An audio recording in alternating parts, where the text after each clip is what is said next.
away, the faster I will run. You can deny me, you can decide to turn your face away. No matter, 'cause there's something inside so strong. I know that I can make it. Though you're doing me wrong, so wrong. You thought that my pride was gone. Oh, good. There's something inside so strong. Oh, something inside so strong.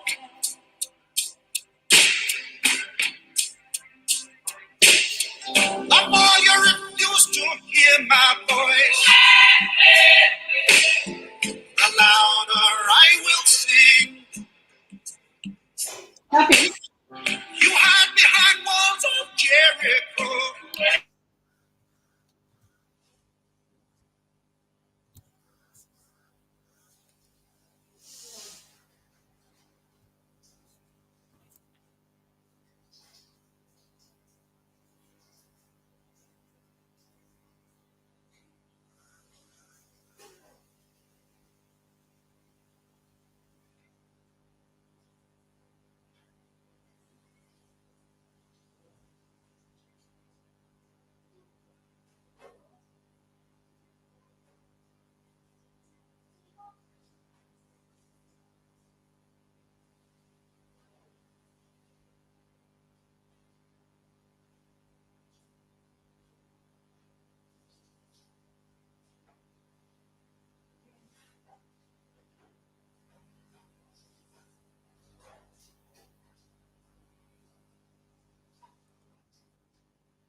Thank you, everybody. Welcome again. Good morning, good afternoon, and of course, good evening. Wherever you are around the world and watching us here at Linguère Post, I'm your host, Mama Linguère Sarr, and this is another show that we're having, talking about gender-based violence, sexual-based violence, etc. It's a series of seminars that we'll be having here at Linguère Post. My co-host today is Aminata Korea, and she will also be coming on board very soon to present herself and to also introduce some of the other guests that are here with us today. So we'll be doing us the honor of introducing our guest today. And our topic today is sexual violence and rape reporting procedures and processes. And of course, we will be talking about that here on Linguère Post. Kon foo leen munti di nekk rek ñu ngi leen a nuyu di leen wax welcome to Linguère Post man la seen host Mama Linguère Sarr ma ànd si nag tey ak ki nga xam ne mooy Aminata Korea ak suñu gan yi nga xam ne moom si dina leen présent léegi nii rek mu doon nag show series of seminars yi nekk di am on li nga xam ne mooy seet li nga xam ne mooy sexual violence mooy li nga xam ne mooy violence bi ñuy def si kaw ay jigéen ak ay xale yu góor ak ay góor sax li nga xam ne mooy sexual violence moom mun na dal góor mun na dal jigéen so si waxtaan boobu la ñuy waxtaan di waxtaan lan mooy reporting procedures yi mooy bu la dalee naka nga war a def buñ fekkoon ne tey def nañ la lu ñaaw li nga xam ne mooy rape wala ak yeneen naka nga mun a def ak lan mooy reporting procedures yi tey moom la ñoo waxtaanee fii tey on Linguère Post kon baɗum lamoy laadoron ba falal ɓeye ko ala bisimillahi janna Linguère Post ntelo malla host Mama Linguère Sarr bi ning Aminata Korea Labijan ɓe min kalca kam bi wolom mi yalon ko wolom sexual violence and rape but minka chakan be walong sexual violence and rape and baji be kang nimmo boyte kang for example walanta boyta dinmo kang ika reporting ke nyaadile anding munebe kela nimmo reporting keta bimbo boka cha dale sotola janto linger post sombe na wole kachala dan janto inshallah rabbi mbal be konton namba flale ko ala baraka bake alla la moy nyimala jang on the get post so Aminata Mabaila Nganuyo, let me just hand over to Aminata to also introduce herself and the guest that we have on the show today. I know we have Ami Shalom, is it Ami Bensuda, who's also coming in a bit, but we have the rest of the guests that you can introduce. Go ahead, Aminata. You are mute, so you can unmute yourself. Okay, thank you very much, Mama Linger. And it's an honor once again to be part of this seminars being hosted by a group of dynamic women who want to contribute to society, but also want to have their voices heard, as well as making sure gender-based violence as well as sexual violence gets the attention that is needed. And today we have our invitees, our guests on the platform. We have Tabu Sarr, from President of the Gender Platform. We have Babu Kanbai from the Gender-Based Violence Center, and I think we would be having Ami Bensouda as well. And I would just allow the guests to introduce. We have Halimatu Jallow, and we also have Fatmata, and we would just allow our guests to also introduce themselves to the viewers. Welcome, gentlemen and ladies. Tabu. Good afternoon, everyone.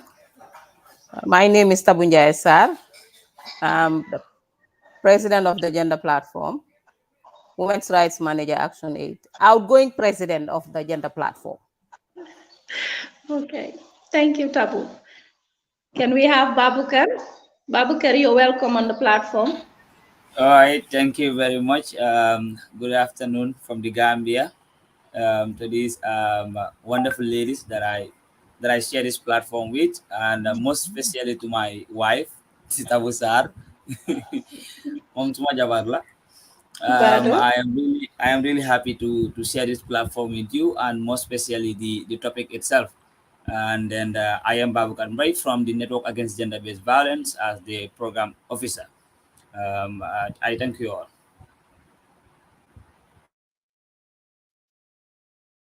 Aminata, you're mute.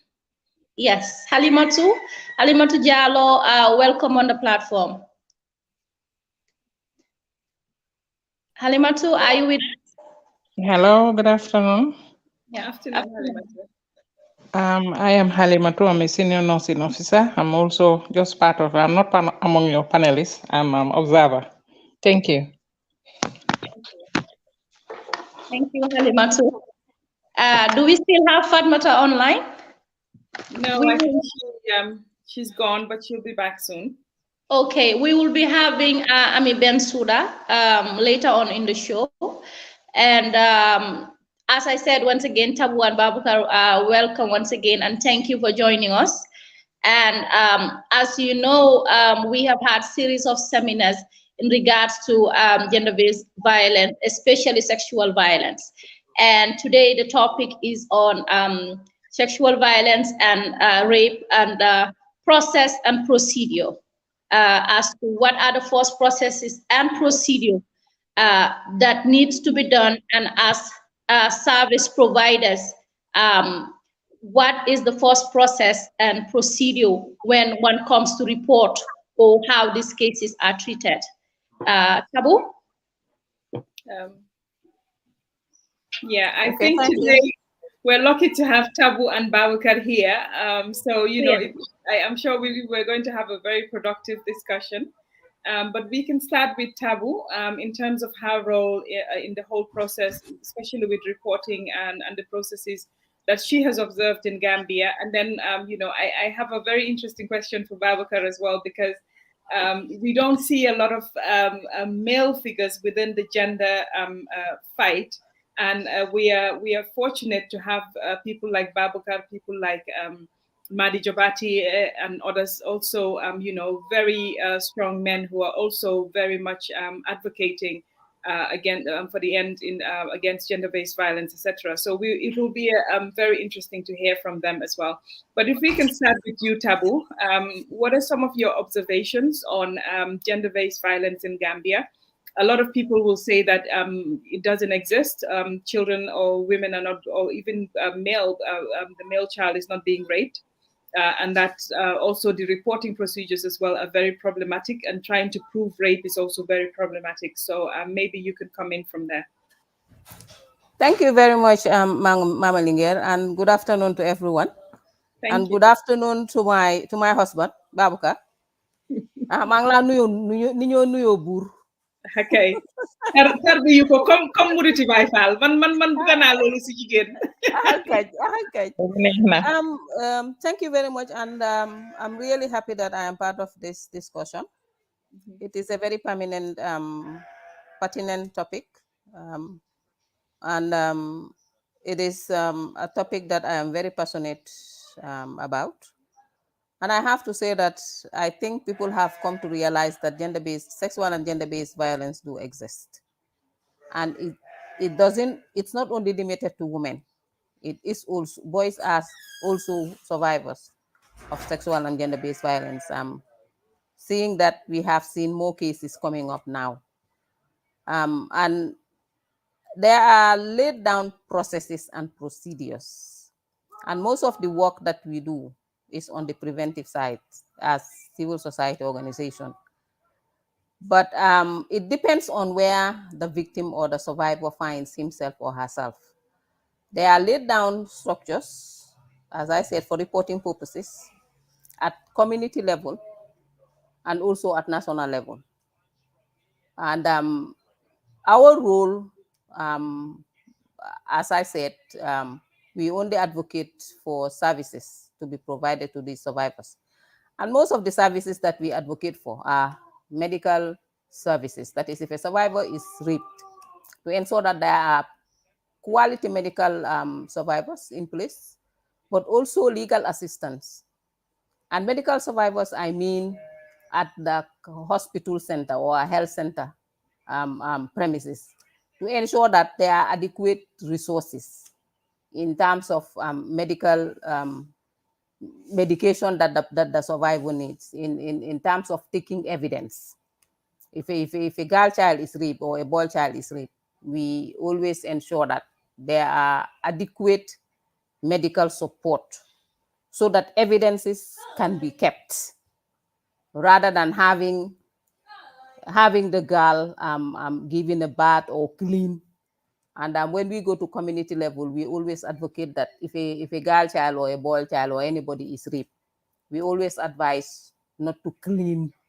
I mean, I know that is, that is not, that is against what we are told, what we are trained to do.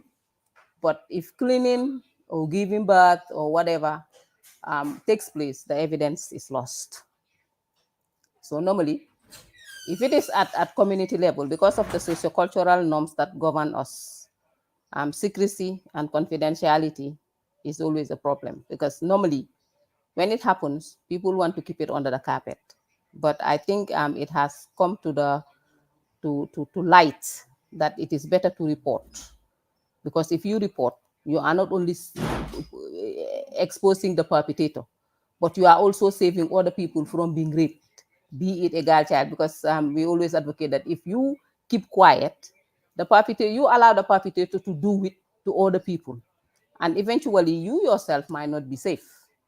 And also, Babakar will explain the lay down procedures that the network has done.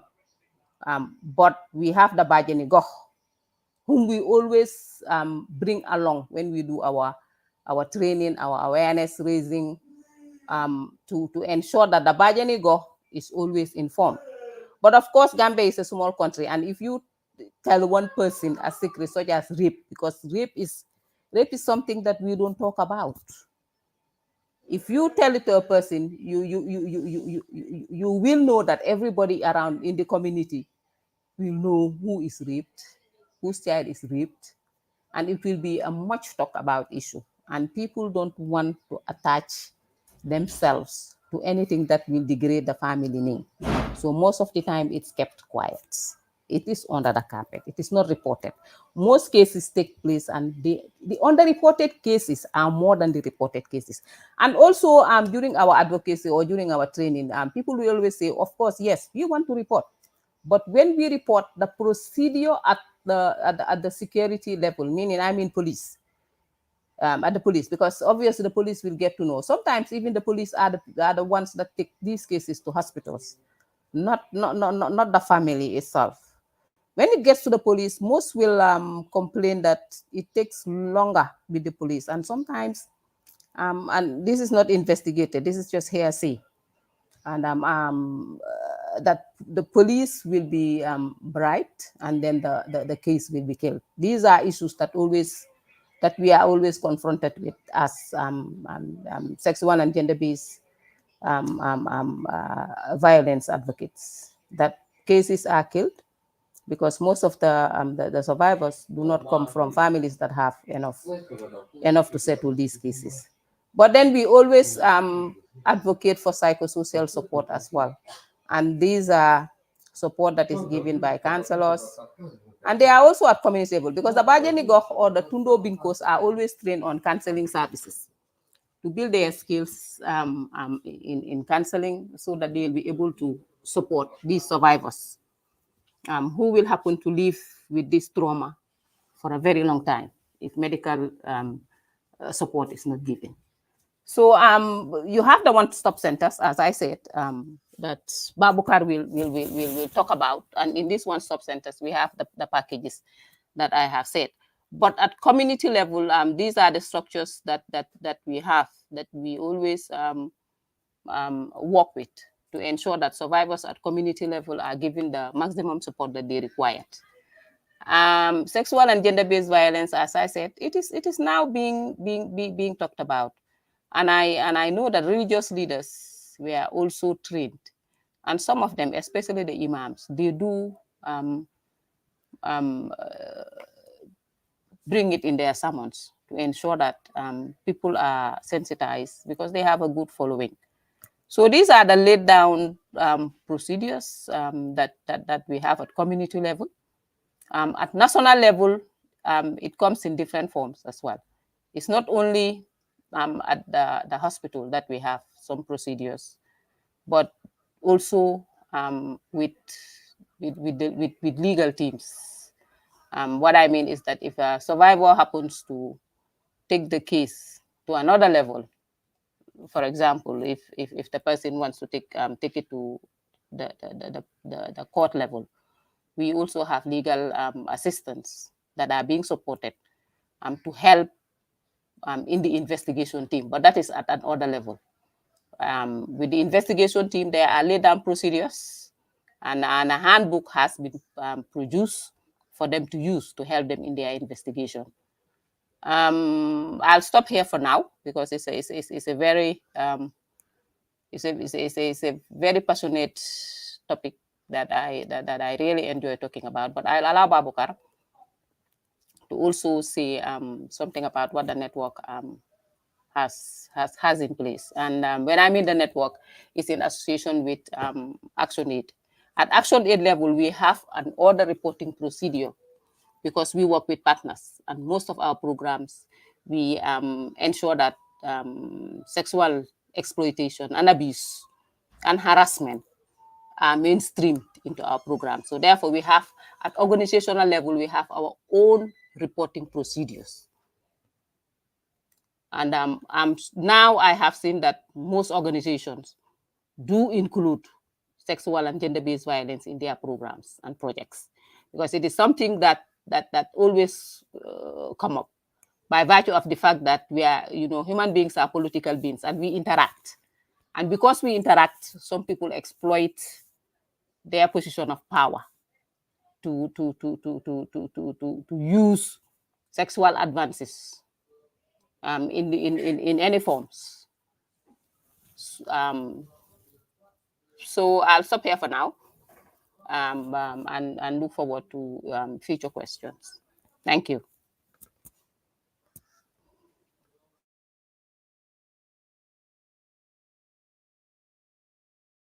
Thank you, Tabu. It would be good to have Babukar on board as well to just speak about the network, how he got involved, because I think a lot of gentlemen would also be maybe inspired by his story. But Tabu, before I move to Babukar, I just want to ask you a quick question that has come up. A lot of people do not want reporting, do not or are not encouraged to report rape, because when you go to a police station to report rape, for example, you're standing at a counter with somebody who's there to report a burglary. You're standing at a counter with somebody who's there who's also there because somebody has duped them or things like that. And you come in with a topic as sensitive as this. A lot of people just from that um, first impression uh, are not encouraged because of the way that they see things. So how are we working? I know a lot of training has been done towards, sensitizing police officers, etc., on how to handle when people come in to report these cases. But do you think there has been any improvements in terms of how victims are received and processed, etc., in Gambia? Thank you. I have to say that yes, we have our Sexual Violence Act, and also in most police stations now, there are officers that we call sexual and child protection officers. There is a desk that is placed in police stations, and the job of the police officer is to receive complaints of sexual violence. And as I said, most of the complaints and the reports that we see are always initiated by the police, because at the police station, as you said, of course, you have other people who have committed other crimes, and you are there with them. But special cases like sexual violence are not handled by every police officer, because the Sexual Offences Act, the mechanism at security level, is that we ensure that we have trained police station, and mostly they are women. But because it's gender, some police officers too are men. In fact, the executive committee, the person representing the police is a man. The executive committee that we sit for the network, and he is trained and he is very au fait with the law. We ensure that at this particular policeman or woman do have some legal background. And of course, there is also a sexual and gender-based unit at the Ministry of Justice. But as you said, the procedures at national level are very complex, very complicated, because the procedures that they have at national level, it's unlike at civil society level. Because at civil society level, when we are confronted with a case, we ensure that all the maximum support is given.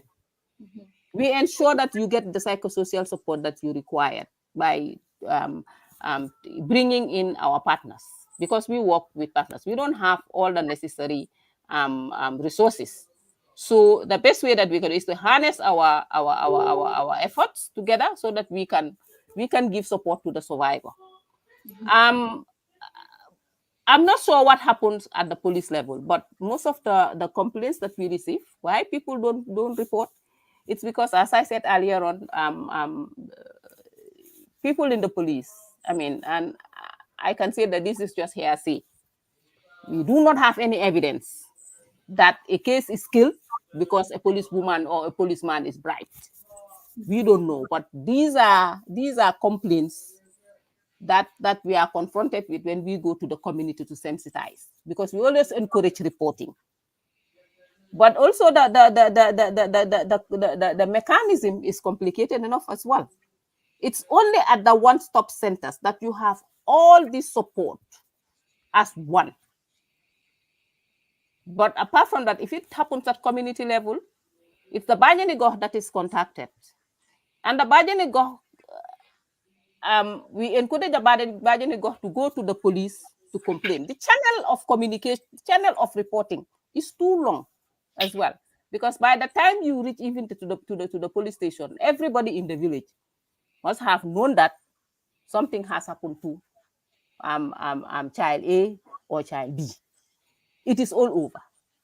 And as I said, because of we are closely knitted, most of the time, most people prefer not to report.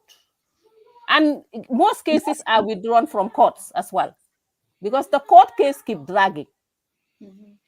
So for Yeah. so long that you lose confidence that whether I will get justice or not. This is also another cumbersome problem. So these are all issues that we need to trash out and to see how all these processes can be facilitated easily and at a very short time, frame. So this is what I have to say for now. And as the conversation keeps going on, I'm sure we can have solutions, because these are things that we really need solutions to ensure that a survivor is given the maximum support and also justice that he or she deserves. Thank you.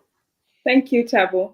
Babukar, thank you for also joining us. Like I said, it's good to have, our brothers, our fathers, our uncles also part of this fight.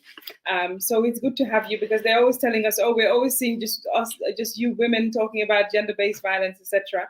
Babukar, you're working in the network as well. Can you tell us a bit about what you do and what motivated you to get into talking about gender-based violence, etc.?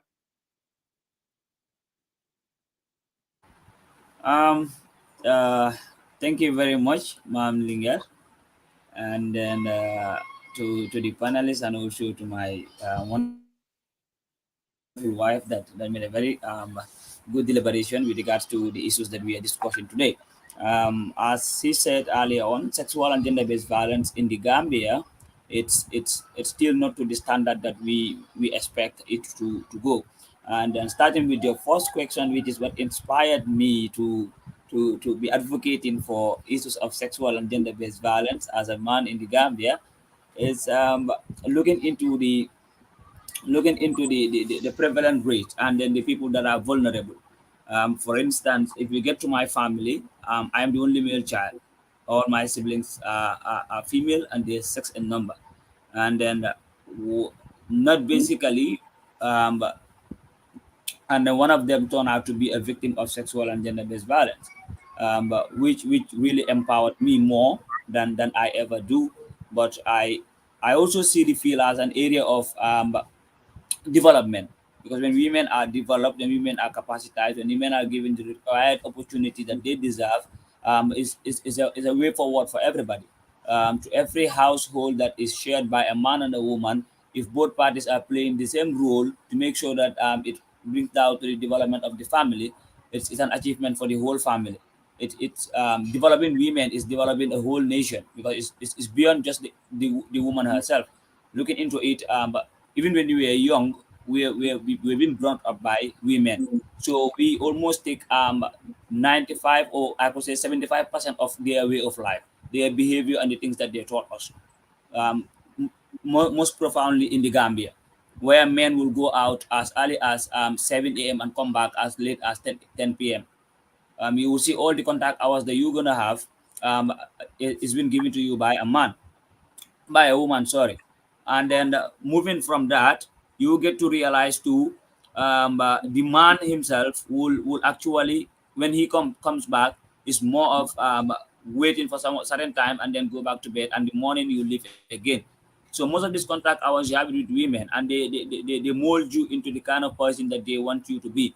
So you turn out to be a reflection of the woman that molded you since you were young. So being seeing myself into this work, is just trying to make sure that advancement is also brought on the side of women, where opportunities are put to their decks based on capabilities, and also requirements, to make sure that both women and women deserve their rights, deserve their achieve their rights, achieve their responsibilities, and make sure that it is shared as a common nation. And then moving to the first question that you asked with regards to reporting of sexual and gender-based violence cases in the Gambia, it's very crucial. And then it's also very serious when it comes to sexual and gender-based violence in the Gambia. A lot of people will not take it light, and it should not be taken light. But we would see the majority of the Gambian people, I could say, it's more of an ignorant thing than of I didn't know whether it's happening or it is not happening. If you go to one in every five, I believe, not also but I believe personally, one in every five compounds in the Gambia, a woman must go through sexual and gender-based violence. One in every five compounds in the Gambia. It will either be sexual, it will either be physical, it will either be psychological or economical violence. Any of this violence is a violence against the right of any person. So you will see the prevalent rate of sexual and gender-based violence in the Gambia is very high. And then the reporting mechanism that we have, as Anti-Taboo just lamented with, the issues of the Bajanigo is one of the things that we see as a mode of reporting from the grassroots.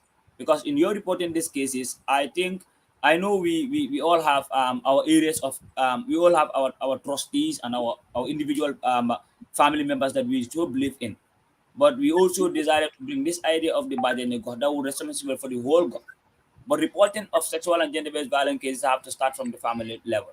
If the family member is not the perpetrator or accomplice, or somebody that accomplished the perpetrator, and you realize most of these sexual and gender-based violence, when they happen with the people that you know, your family members.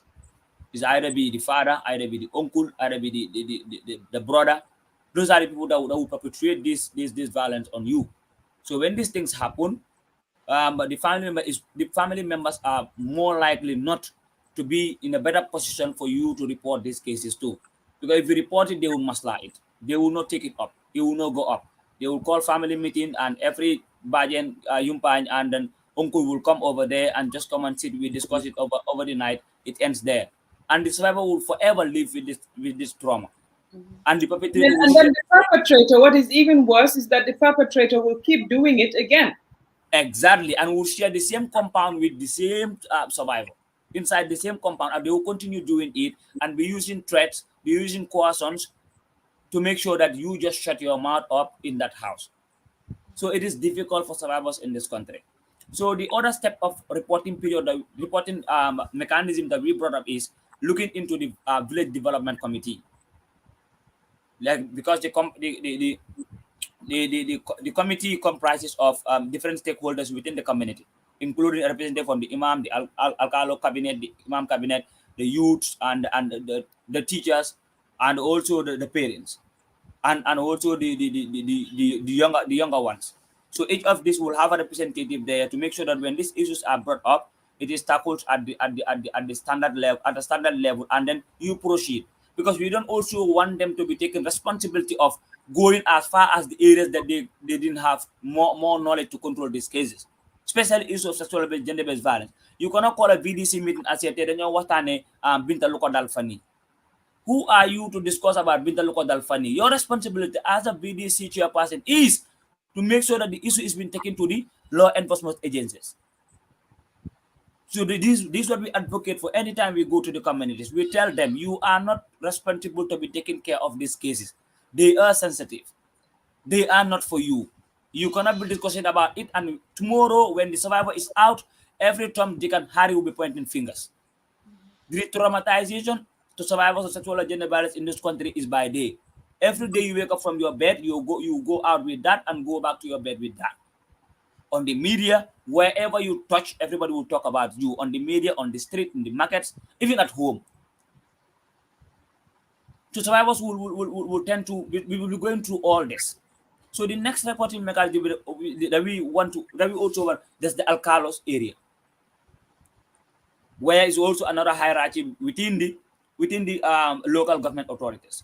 Then you have the CFO, and then to the police officers. But you will see most of these things will not be done. And also you made mention of the survivors going to the police station and then be receiving unnecessary supports that they didn't went for. It's happening in this country. I can tell you, we don't have more than we don't have nothing less than not by statistics, but from an activity. I was told by a police officer that the gender and child welfare unit is not up to 200 officers. Not up to 200 officers. So when you have this, now these gender and child welfare officers, they will not have shift. They will have only one shift. That is, they will work from 8 o'clock to 4, and they close. So every survivor that come after 4 o'clock, you will meet a random person in the police station who will choose anyhow to take care of your case. And most of the time, we also have challenges of these police officers that are not trained be recording cases. And you will look into our police system, the structure of the police station. If you go in to whatsoever survivor you are, you will occupy the same space that a particular survivor occupies. So if you're there for a sexual and gender-based violence, as a sexual and gender-based violence survivor, the gender and child welfare officer is not there, they will put you as togal ninga harni. And when they come, they start giving you questions. In public, they don't care. There is no counseling group in any of the police officers that I know for now. And then I can say the network is working with all the police officers, all the police, the work is working with the police system, and then all the police officers are part of this system. So basically, this is the reporting mechanism that they believe. But and that led us to the final stage where Anti-Taboo was also talking about, which is coming up with the structure of the one-stop center. The one-stop center is a center that was initiated by the network and then implemented in partnership with the government of the Gambia. That is the Ministry of Health, the Ministry of Justice, the Ministry of Women, Children and Social Welfare, Action Aid, and the UN system. This is how the setup comes. And the network and its members, because the network is almost our membership of almost 60-something members, both at regional levels and also at the Greater Banjul area. So you will have this one-stop center. It's a center in all the major hospitals we have in this country. Really from Banjul to Basse. If you go to Basse, it's at the Basse hospital. If you go to LRR, you will find it at Bansang, at the main hospital. If you go to Jara Soma, you will find it at the Soma hospital. That's LRR. If you go to NBR, you find it in two hospitals. That is Farafeni and also SL. And if you come to the Greater Banjul area, you find it in Birkama. You find it in this place, Kanifin, Bundung, Serekunda, and we also have a shelter for women and girls that is in Fajara. So we're also trying to see how best we will also come up with Buyam and then this place, Kaur. But they're also on the pipeline to make sure that we work towards having all the logistics and the necessary support to make sure that this one subcenter are equipped with all the material that they need. So if you go to the one subcenter as a survivor, you will meet your first point of contact will be a social worker, a well-trained social worker that's been trained on case management, psychosocial support, and also gender-based violence in general, sexual and gender-based violence in general. So this social worker will take you through the narrative of the scene that you come up with, or of the scene that you came to report. So when you are done with the scene, we also have what we call a referral pathway, where other service providers like medical, legal, police investigation, and health, because these are the priorities, and the health is one of the fundamental priorities that we consider, and that is why all these one-stop centers are found in the hospitals. Because before you talk to an individual, before you look into the case of an individual as deep as going into the police investigation and the others, the person need to be healthy to be able to do all this. Mm-hmm. So health is always a priority. So that is why all the one-stop centers are in the hospitals. And then from there, you also have police investigation, you have legal, but in a system that we believe should be a survivor-centered approach, and not the case worker-centered or the community-centered approach, where you believe, no, You listen to the survivor mu wax la lan moo gën ci moom ak lan la buga. This is one thing we always consider, and one thing we always put into the social workers that are in these one-stop centers. It should be a survivor-centered approach. If the individual come for health on health basis, after the health, because it's a 3-month period, you cannot take a survivor for one day and want to put everything into the individual. And this is why we also come up with, during this referral pathway, we also come up with a referral letter, where if you're sending a survivor to a particular institution, there is nothing like recounseling that will bring re-traumatization. No, you will just come and then write all the things that you need from that the police should investigate on, and then they go ahead with the investigation. And if you're going to the legal aspect of it, the same thing. If you're going to the health aspect of it, the test that they need to do, the same thing. There's nothing like coming up with everything new to make sure that, to every center the survivor went to, you do everything again. You narrate. The second day you come, you narrate. They will fed up. The issue of confidentiality will also start moving. So that is why we always tell this social workers that anytime you have a survivor, you have to explain to the individual the service that we are offering, one, and then the two, also the issue of the care team members, because we call them care team. Those are the people that you work with. So we call them the care team. That is the one from the hospital, the one from the police, the one from the Ministry of Justice, and the one from this place, the Ministry of Health. So those are the care team, and you tell them we are working with these people. For the individual to know exactly this is the kind of people that we are working with. So as to any other day that the individual might go to a particular center, will still understand, waki de sila boka, kisi care team bila boka. So that is why we always consider to make to give them that aspect of it. And then I know we have been I know I've talked a lot, and I know it's I think what you have dilated on is very, very important, because as you said, there isn't a formal study done, but we know that the prevailing rates of gender-based violence, whether it's physical, like you said, sexual, etc., it's about 1 in 5 or even lower, and that is a cause for concern. You also spoke about the what we call the re-victimization or the re-traumatizing of victims, and we see a lot of that through what we do online sometimes, which is even emboldening maybe certain aspects of people who might be seen as perpetrators. But I want us to dilate a bit more, because Babakar, you touched on that. What happens with victims? Do you go with them to police stations? How do you support them? Okay. One-stop shop, because when they come to the one-stop shop, everything is there. But then they have they're going to the police to talk to the police about what is happening. How do we then support them from that end? Looking at both what they need, the psychosocial support, like you said, looking at the health aspect of it, which you have spoken about.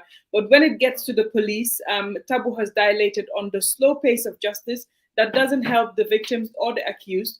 And that makes it also very difficult, because a lot of people do not want to report rape, especially because of the issue of slow justice in the country. How do you as a center mitigate some of these issues? Thank you very much.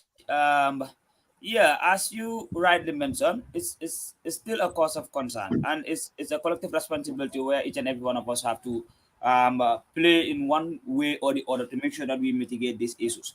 And then one of the things that you just dialed is one of the question is with regards to how do we support these survivors when they are going to the police officers. As Tabu rightly mentioned earlier on, that we have officers that are trained on gender, and they are called the gender and child welfare officers. So these are the people that we work with, because you cannot work with everybody within the police fraternity, because they are not afraid with these issues and how sensitive they are. Because at the community level, it's never sensitive. It's not sensitive. It's issue of we discuss it within the family, and it stops there. Dogali yala la. These are the things that we hear at community level, and this same way that we are molded, and this same way that we are brought up as men, this is in our communities. So, and you will look into the patriarchal nature of this country, plays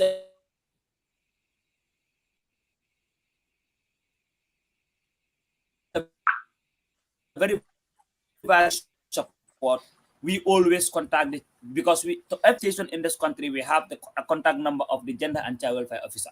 So these gender and child welfare officers will also either use the one-stop center as a comfort zone, or the social worker will go with the survivor to the police station, where they will be given a private space to be discussing about these things. Because it is the responsibility of the social worker to tell the survivor, we will be involving this person and this person and this person and this person into the case to make sure that we have all what we want. But every consent must come from you. That is why we call it the survivor-centered approach, where every consent has to come from the survivor, until and unless the individual is a child.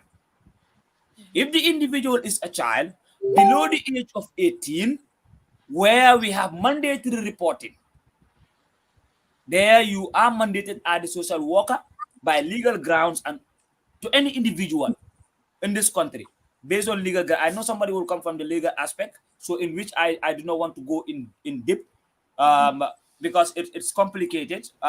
Laws are not the way they are written. They interpret them. So, and it's not interpreted based on common sense. But I know for certain, the issue of mandatory reporting is bestowed on every individual. That anything that happened to a particular child is the responsibility of an adult or any other person to make sure that these things are reported.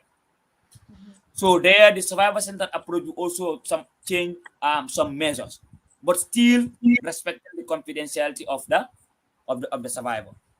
So, and looking into that, when this social worker go with the survivor to the police officer, the social worker will still stand and also be given psychosocial support and psychosocial counseling. And this is the same way we expect in the court, but not all judges are allowing that too. Not all judges are allowing perpetrators to be given psychosocial support when they are inside the court, or whensoever they are at the center to help in the investigation of their case, because this is something that happens to you, and it's something that pains you. The pain is beyond limit. The pain is beyond just how you imagine it. Come, you must have to be a survivor of that thing to understand. Yeah. So that's the thing. So that is why to every center that we are going to, the social workers' responsibility, and this is why the network is also giving subvention to the social workers, to make financial subvention to make sure that they also have house visit, and also when they are going to these court cases and to police investigation and even at hospital, because you will go there, the survivor one day, we all know how we behave, the ethical nature of our system. Our system. It's bad to everybody, not only to even survivors. You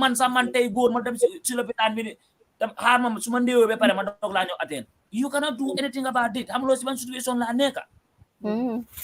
so It's a problem. very bad. System be more Allahu Akbar. System be more, I don't even know how to say it. So that's system be more ganyu. Babukar, system be more ganyu. Yeah.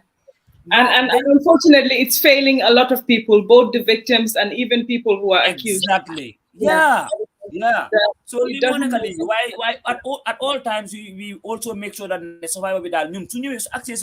That is why we always advocate people to report through the one-stop center, because there at least don't wanna no ko buge why dinatane. And when you come, we give you transport refund also to go back home. So you will not take an excuse of don't want to take put am season because I want pass. Or limo tah man munuma ñew. So because we make sure that we try to mitigate all the external living, the external pressure that you go, challenges that you go. Definitely. So this is why most of the time we always encourage the social workers to be working beyond just the number of contact hours that they have with a particular survivor. And then so sad on the other side also, to every one center now in this country that we only have one social worker. So kokusi jele be na case. You see this, it's crazy. So that's my response to that, and I just hope I meet the kind of response you need on this question. Yeah, no, I get it. Thank you so much. We have Ami with us.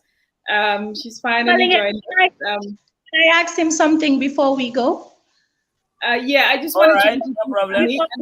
Move to Ami. Okay, Yeah. when it comes to when the case happens and reporting needs to be done, when does the evidence gathering starts? Is it that the first stop center is the first stage of reporting, or is it the police station before the health centers? What is the victim supposed to do immediately after rape occurs? Because I realized the most difficult thing when it comes to rape is establishing if it actually occurs. Unless it's a minor or it's a minor, it could be a minor, a victim is a minor also, but sometimes getting evidence in regards to rape and to establish it sometimes might be difficult if the victim does not report immediately. So, and I realize I don't think enough sensitization has been done when it comes to that.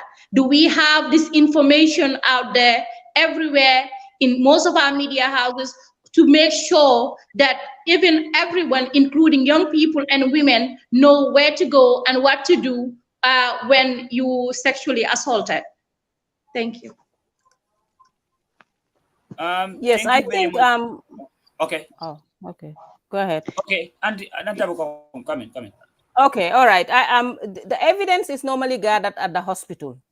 That is why when I first intervened, I said we always encourage not to clean the minor or anybody who's raped.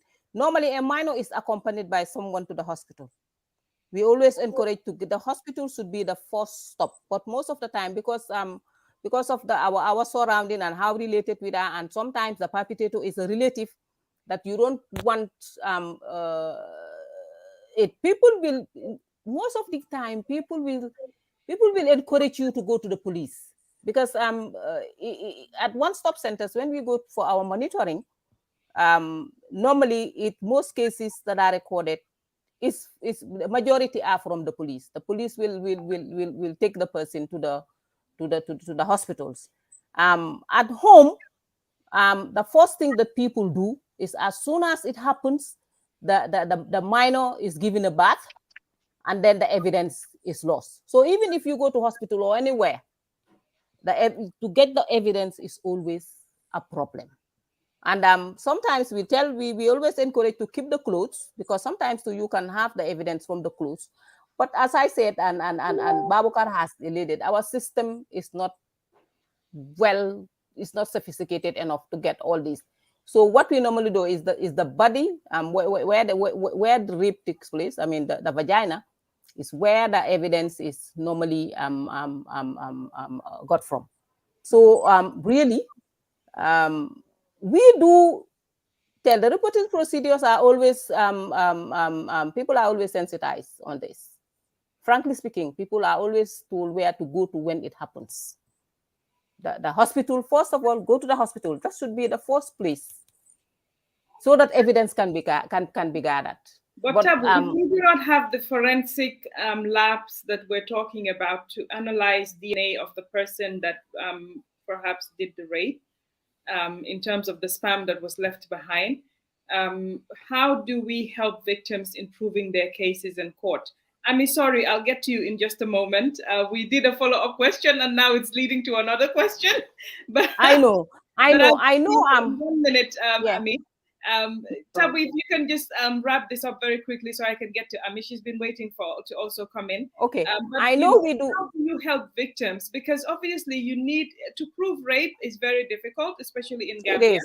It is. If, for example, the sperm that is even collected, or whatever residue or whatever DNA that is collected, even if the person was, you can get their DNA from the person's clothes or whatever.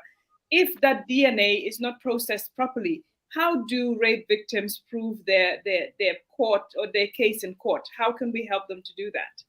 I know some of the evidence that doctors give out is, if you look at where rape takes place, there are always bruises around the vagina. And if a vagina is, for example, an 80-year-old girl, if rape happens, rape is meted to that girl, the way that it is examined, doctors do come up with to establish whether there is rape or not, because there are doctors that are trained on sexual and gender-based violence to help establish it. But I know years ago, SOS used to have the forensic machine for this, but because of routine maintenance and also that got damaged. So really, we advocates do advocate for the hospitals to have all these machines in place to ensure that we get adequate evidence. But most of the time, doctors will establish where the rape takes place or not, despite the machines that you require to see. But an 8-year-old girl can tell you who has done it or not, because kids don't lie. But even that, they can, people will say that, oh, it's the child's word against the rapist. You know, even though the child would identify that this is the person that did this to me. And we've had cases like this here. If you remember, just the last time we had an 11-year-old boy, but that was raped by a man in the community. We spoke about this here. The boy went to, it was established that it was rape, everything. But then in court, they are telling you that is the child's word against this person. The child, even in an identification with all the other people that were presented to him, he identified the person that raped him. But still, that case, just like this current case that is very topical that we don't want to bring into this discussion, you know, it's been going on for years and no justice for these victims. So it really, you know, it's a cause for concern. But let's get Ami in and then we come back to you guys. Ami also works as a case worker, a rapid. Let me just get it right, Ami, so I don't misrepresent your title. But Ami works with people that are actually also needing rehousing, needing support in terms of sexual, gender-based violence, etc. So we wanted to get her expertise as well on how these things, what sort of support she gives victims, and what sort of impressions she gets also when victims come to her or to their organization for help, and maybe some of the best practice that we can also learn from that for Gambia as well. So, Ami, welcome to the show. Thank you for joining us. Thank you. Assalamu alaikum to everyone. And I want to take this opportunity and thank you for having me on. It's an honor to sit with comrades here, people that are doing this very difficult work. If I can say in Wolof, the news, ñëpp ñu xamante ni ñu ngi teew di seetaan di nuyu mbokk yi ak xarit yi ak am di jàmm yëpp di leen wax ne assalamu alaikum. So I in the work of advocacy and gender violence and sexual assault, I have worn many hats. But just to piggyback on what co-panelists have mentioned here is best practices and actually standards that we can adopt and make a difference in our beloved country, Gambia. Because I want to highlight and understand that resources are difficult and are not the same. We're not on the same level as far as the availability of resources. Why I have tried to figure out that some of the things I feel like maybe throwing it out there, they may already be doing that, but I think there's no harm in highlighting those things. And those are like having a national crisis line where if there is an incident of rape and or sexual assault, because mind you, there are two different things. Being raped and being assaulted sexually are not the same thing. But I'm a crisis line where people can call in, and we have trained advocates that are trained in trauma-informed care. We have people that can deal with people with crisis, but also building up to that, we have to have partnerships with as they mentioned here, that we do have partnership with the police. We should have partnership with the justice system. We should have partnership with media platforms. We should have partnership with religious leaders. We should have partnership with community leaders. We should have partnership even for people that are on or have platforms on social media. Partnership mooy mën a move this needle forward as far as reporting, as far as providing care. Soon builded that, I think then we build a foundation of trust, because really a lot of the time is the trust, the fear of how they are going to be treated, how a family is going to be treated, how a community is going to be treated, sometimes can make people not participate fully in seeking the justice that they deserve for themselves or their loved ones. And so there we start bridging the gap. But I feel like we should have a national crisis line where medias like Mama Linguère, once in a while, with our partnership with television, New Def, if you are experiences A, B, or Z, this is the number to call. We partner with AfriCell or GRTS or GAMCell or all of those people that are providing telephone or internet services. So Pullman, I think that has made a big difference in our effectiveness in caring or having that wraparound care around victims, because there's so much the victim needs. But initially, number one, they need to be acknowledged. They need to be validated. Most importantly, they need to be believed, because that's where the confidence builds. And then you can have that conversation. And the trainings of the advocacy or social workers, they directly deal with person that is in crisis, because trauma-informed care is very important to everybody. You have to have the open-ended questions. You have to be able to interview the person and gather that information. Resources are very limited when it comes to gathering those informations. Even within our police department, even in our medical department, when I hear sometimes like even basic medications are difficult for you. But Linda also was known about preserving what would be evidence is very important. But we cannot do that without having those open-ended questions and having those intended conversations at a grassroots level.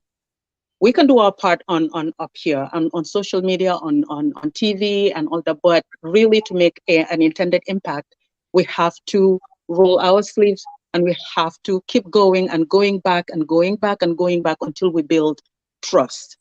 Because foundation trust be moita you trust we will support them. You trust even though sometimes there may be hiccups or there may be delays in investigations through whether it's with the police or even making those prosecution through the justice system, but eventually soon you say that roadmap and they see that they support at every level, then Fognani didn't come out, because like they said, there are more people that have not come out, that are quietly living with a trauma or an abuse, then actually they mustered the courage to come up and say, hey, I'm calling out for help. I've been abused sexually or I've been raped. Thank you. Thank you. Thank you, Ami. I think you mentioned a very good point, which is believing victims. And I think this is one area that I want all of you guys on the panel, Tabu, yourself, and Babuka to talk about. Because when a victim comes to you and says, I'm a victim, your first duty, I think, as a care worker or as a gender-based activist or whatever it might be, is to believe that victim, to be able to build trust with that person, like you said. And that is something that is also, I don't know how we do it in Gambia, but there's a lot of things lacking in terms of just supporting the victim, in terms of just believing the person and then moving to help the person. I would like you to come back to that area a bit, Ami. How do we support victims in terms of just assuring them, believing in them, and then moving from that belief to empowering them to be able to give them the confidence and to be able to support them through the process? Because of course it's a difficult process, like you said. It's not an easy process. Even some of us that are sitting online talking about this are not trained professionals in these areas. and therefore we lack some of the tools that we need to really support some of these victims. But Yeah. it's so we need to have these conversations for them to be able to understand as well.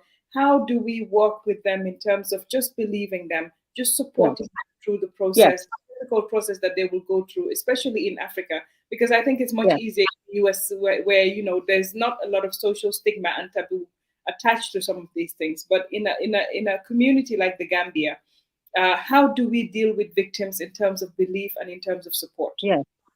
And so when we say believing, that was for me, correct? Yes. Okay. Yeah, When we because you say spoke about believing a victim, Mhm, that could be interpreted in so many different ways. But first, mhm, just acknowledging and believing in the humanity of that person mhm, and seeing that they are in a crisis state, in a vulnerable place, mhm, and meeting them where they are mhm, and believing a victim is basically just being humanity. mhm, It does not mean that, okay, so let's gather and get our tools and ready and go to war and persecute a person. mhm, That is not about believing. Believing is about meeting the person where they are, mhm, believe their story until something else has been proven. mhm, And so for me, that is it. I let that victim speak for themselves mhm, and I amplify their voice. That's what I mean when I say I believe mhm, a victim, mhm, because it takes a lot to come forward. It takes a lot. That victim has a lot that they're dealing with on their shoulders, the shame that comes with it. And I'm correlating this to anyone that is or have found themselves in a situation like this. mhm, You think about family, you think about socio-economic, you think about community, you think about religion. So victims tend to blame themselves. They tend to believe that it is their fault. They may have done something, and that is why this is happening to them. mhm, And we reiterate to the victims that no, it is not their fault, mhm, especially if they are underage. There's no way, even with our laws in Gambia, does not allow for somebody to give consent under a certain age. I think it's below 16. mhm, So regardless of what community or what people may think, all they need is validation. All they need is being heard.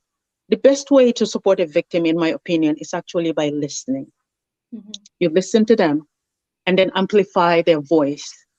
You listen to them, you support them, you have a wraparound kind of project around them as far as, and when they do seek legal help, there are legal clinics. There are people that are trained in being an advocate or doing this work doesn't mean that you are qualified in every area. You have specific areas that you have experiences in, and you can collaborate with other people. But then when it comes to the justice, then the police and the legal system will take over and do their investigations. But that doesn't happen without the medical also side coming in, meaning the doctors or the nurses or people. That cannot happen also without that individual or that victim having support of family, support of community. And when I say family, immediate family. Sometimes there are people that want to speak up or they have actually spoken up. Who do they speak to? And this is why it's very important to have social workers in our schools. It's important to have this conversation in teen dating violence. It's important to have people that at least you trust that you can go to. And not every situation will end up, of course, being investigated or in police, because our culture has been that we talk about it within a family scope first, and then we can actually venture outside. But again, that's what I'm talking about, building trust. If we start building trust with our own families and we have an understanding of what the needs of the victims is and what supporting a victim and believing a victim means, then we can have begin to make those strides and begin to actually cross those bridges that we desperately need to cross. Let's be clear. Sexual assault is very prevalent in Gambia. Rape is very prevalent in Gambia. At what rate? I don't have the statistics, but we cannot turn a blind eye and sit on an island and pretend that it's not happening. It is happening. Whether we see it, whether we feel it, whether we hear about it, it is happening. It is happening to even our loved ones. We just don't know, loved one. We just don't know about it. But how we go about supporting those victims also. So for instance, Stay Mama, the way I deal with my clients here, It's because the community here, the United States has grown to the level where it's acceptable for me to engage in a way with a client or with a sexual victims to help them and support them. We have to build the same grassroots back home in the Gambia. Now, how we go about it is the $1 million question. Who we bring into the sphere, who we bring into the fold. And I feel like we can do that by adopting the AA strategy, meaning adversary to ally. How do we work together? We need all hands on deck. We can't do this on an isolated island. We need everybody. We need every single person. Hands on deck. Ku nekk foo mën a yëngu ci bu béréb boo mën a yëngu ndax waxkat nga ndax woykat nga. Even musicians will make an impact. Kii jaay si marché we will make an impact. Print flyers, whatever we need to do. This conversation needs to happen. This conversation needs to go on. And this conversation needs to be authentic, it needs to be honest, and it needs to be direct, but we can be tactful and kind about how we go about it. Thank you, Ami. I'm going to come back to you because I want Babukar to come in there on believing victims, but I want to come back to you because you touched another point on school and how we advocate in terms of just information, etc. So I'll come back to you, Ami, on that. But yeah. Babukar, if you can go in and Tabu can come in after you on believing victims and working with victims, especially in Gambia. Yeah, thank you very much. I even wanted to come in just to because I know also Ami talked about something which is which you are also already doing, which is this one-stop shop that you're trying to build to help these victims. And the national helpline, which is the 1313, which I think we need to amplify a lot more. But go in and let's Babukar and talk about some of the points that Ami has raised that maybe you want exactly. That's basically what I wanted to start with to lament on some of the points that she come up with, and they're very vital and they're very important if we have them in the Gambia. But as I said earlier on, it's a system, and then we need a system change. Not basically the monitor being changed, but the hard drive with the virus. And then that's exactly what we are going through right now. It's sad to say, but this is the situation over here. And we're talking about, she started with, I will first start with where Anti-Taboo ends with her last deliberation, which was centered on the forensic evidence.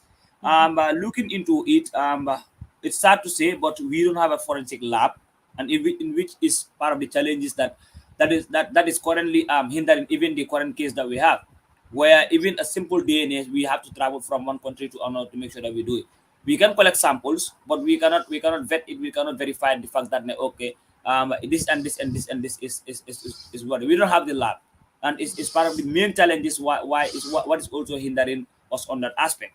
And then talking about also the having a free to online in which you just mentioned, we are fortunate.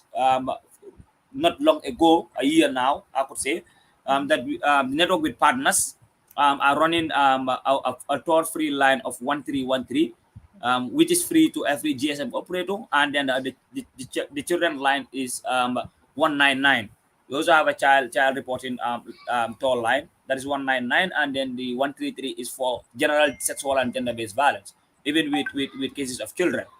So, and we are trying to see how best we amplify our voices to advocate for the popularity of this line, but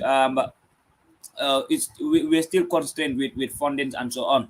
Not only centered on our organization alone, but even other organizations that are also working towards ending all forms of gender-based violence in the Gambia. And then to also add on to that, we also have a temporary shelter that I was talking about, but didn't lament deeply into it, which is we have a temporary shelter in Bakote for only women and children. The shelter is there to make sure that when survivors of sexual and gender-based violence are confined with an environment where perpetrators holds more power than them, we decided to take them to that center so that we can help support them with the basic things that they need before the investigation and all other things that is necessary need to be done for a particular case. And then we return them back. We do reconciliation and reparation to make sure that they also go back to their families, because you cannot have anywhere other than home. And then, but when home is not safe, we provide a temporary shelter. That is why we call a temporary shelter for women and children. And then this shelter is in Backwater, and then it's accessible to every woman and children that is going through sexual and gender-based violence. A lot of the time, my fellow men will ask me, "Hana nun gori nak?" It's a question that is self-answered, because if you look into the perpetrators of sexual or gender-based violence, 90% of them are male. So you cannot bring them within the confinement of only women. It's bringing something different to the environment. So until and unless we have a specific leave for that, then we will consider having a center for also men. But the other thing also, we're talking about the issue of police, the police investigation and so on. The capacity of the police is also limited. Sorry to say, but the capacity of the police is also limited. Not even the gender and child welfare officers that we are talking about.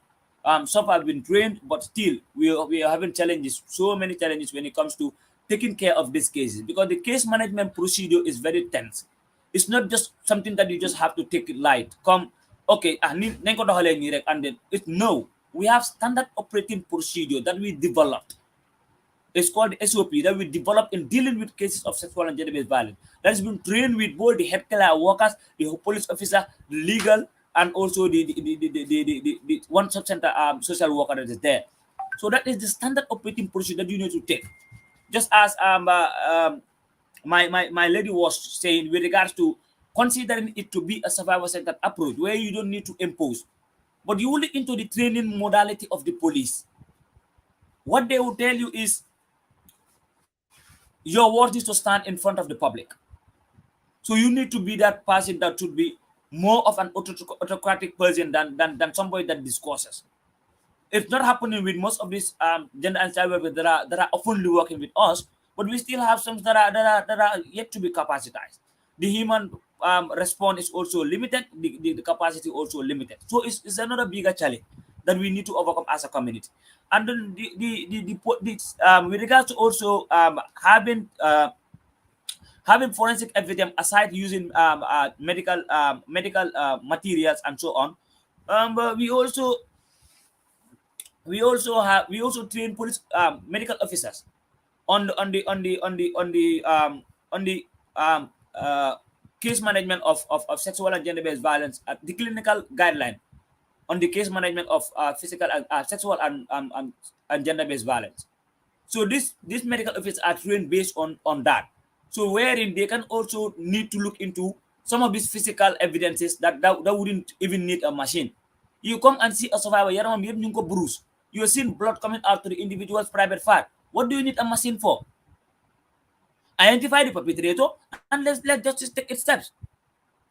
And sometimes even sunko sangasa for the first sangasa, why still they realize that these bruises and this living and maybe the technical living forensic evidence more than why the physical forensic evidence is still there. You don't come on nova. You look into the individual physicality. These are all things you have to observe.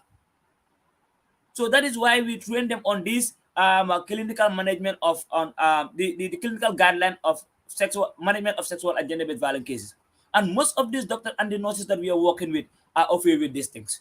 Almost all the doctors, because we prioritize doctors, because most of the time the nurses are not privileged to be taking this kind of cases. They only roster the doctor kanga def test before doing the test. Look at the first physical evidence.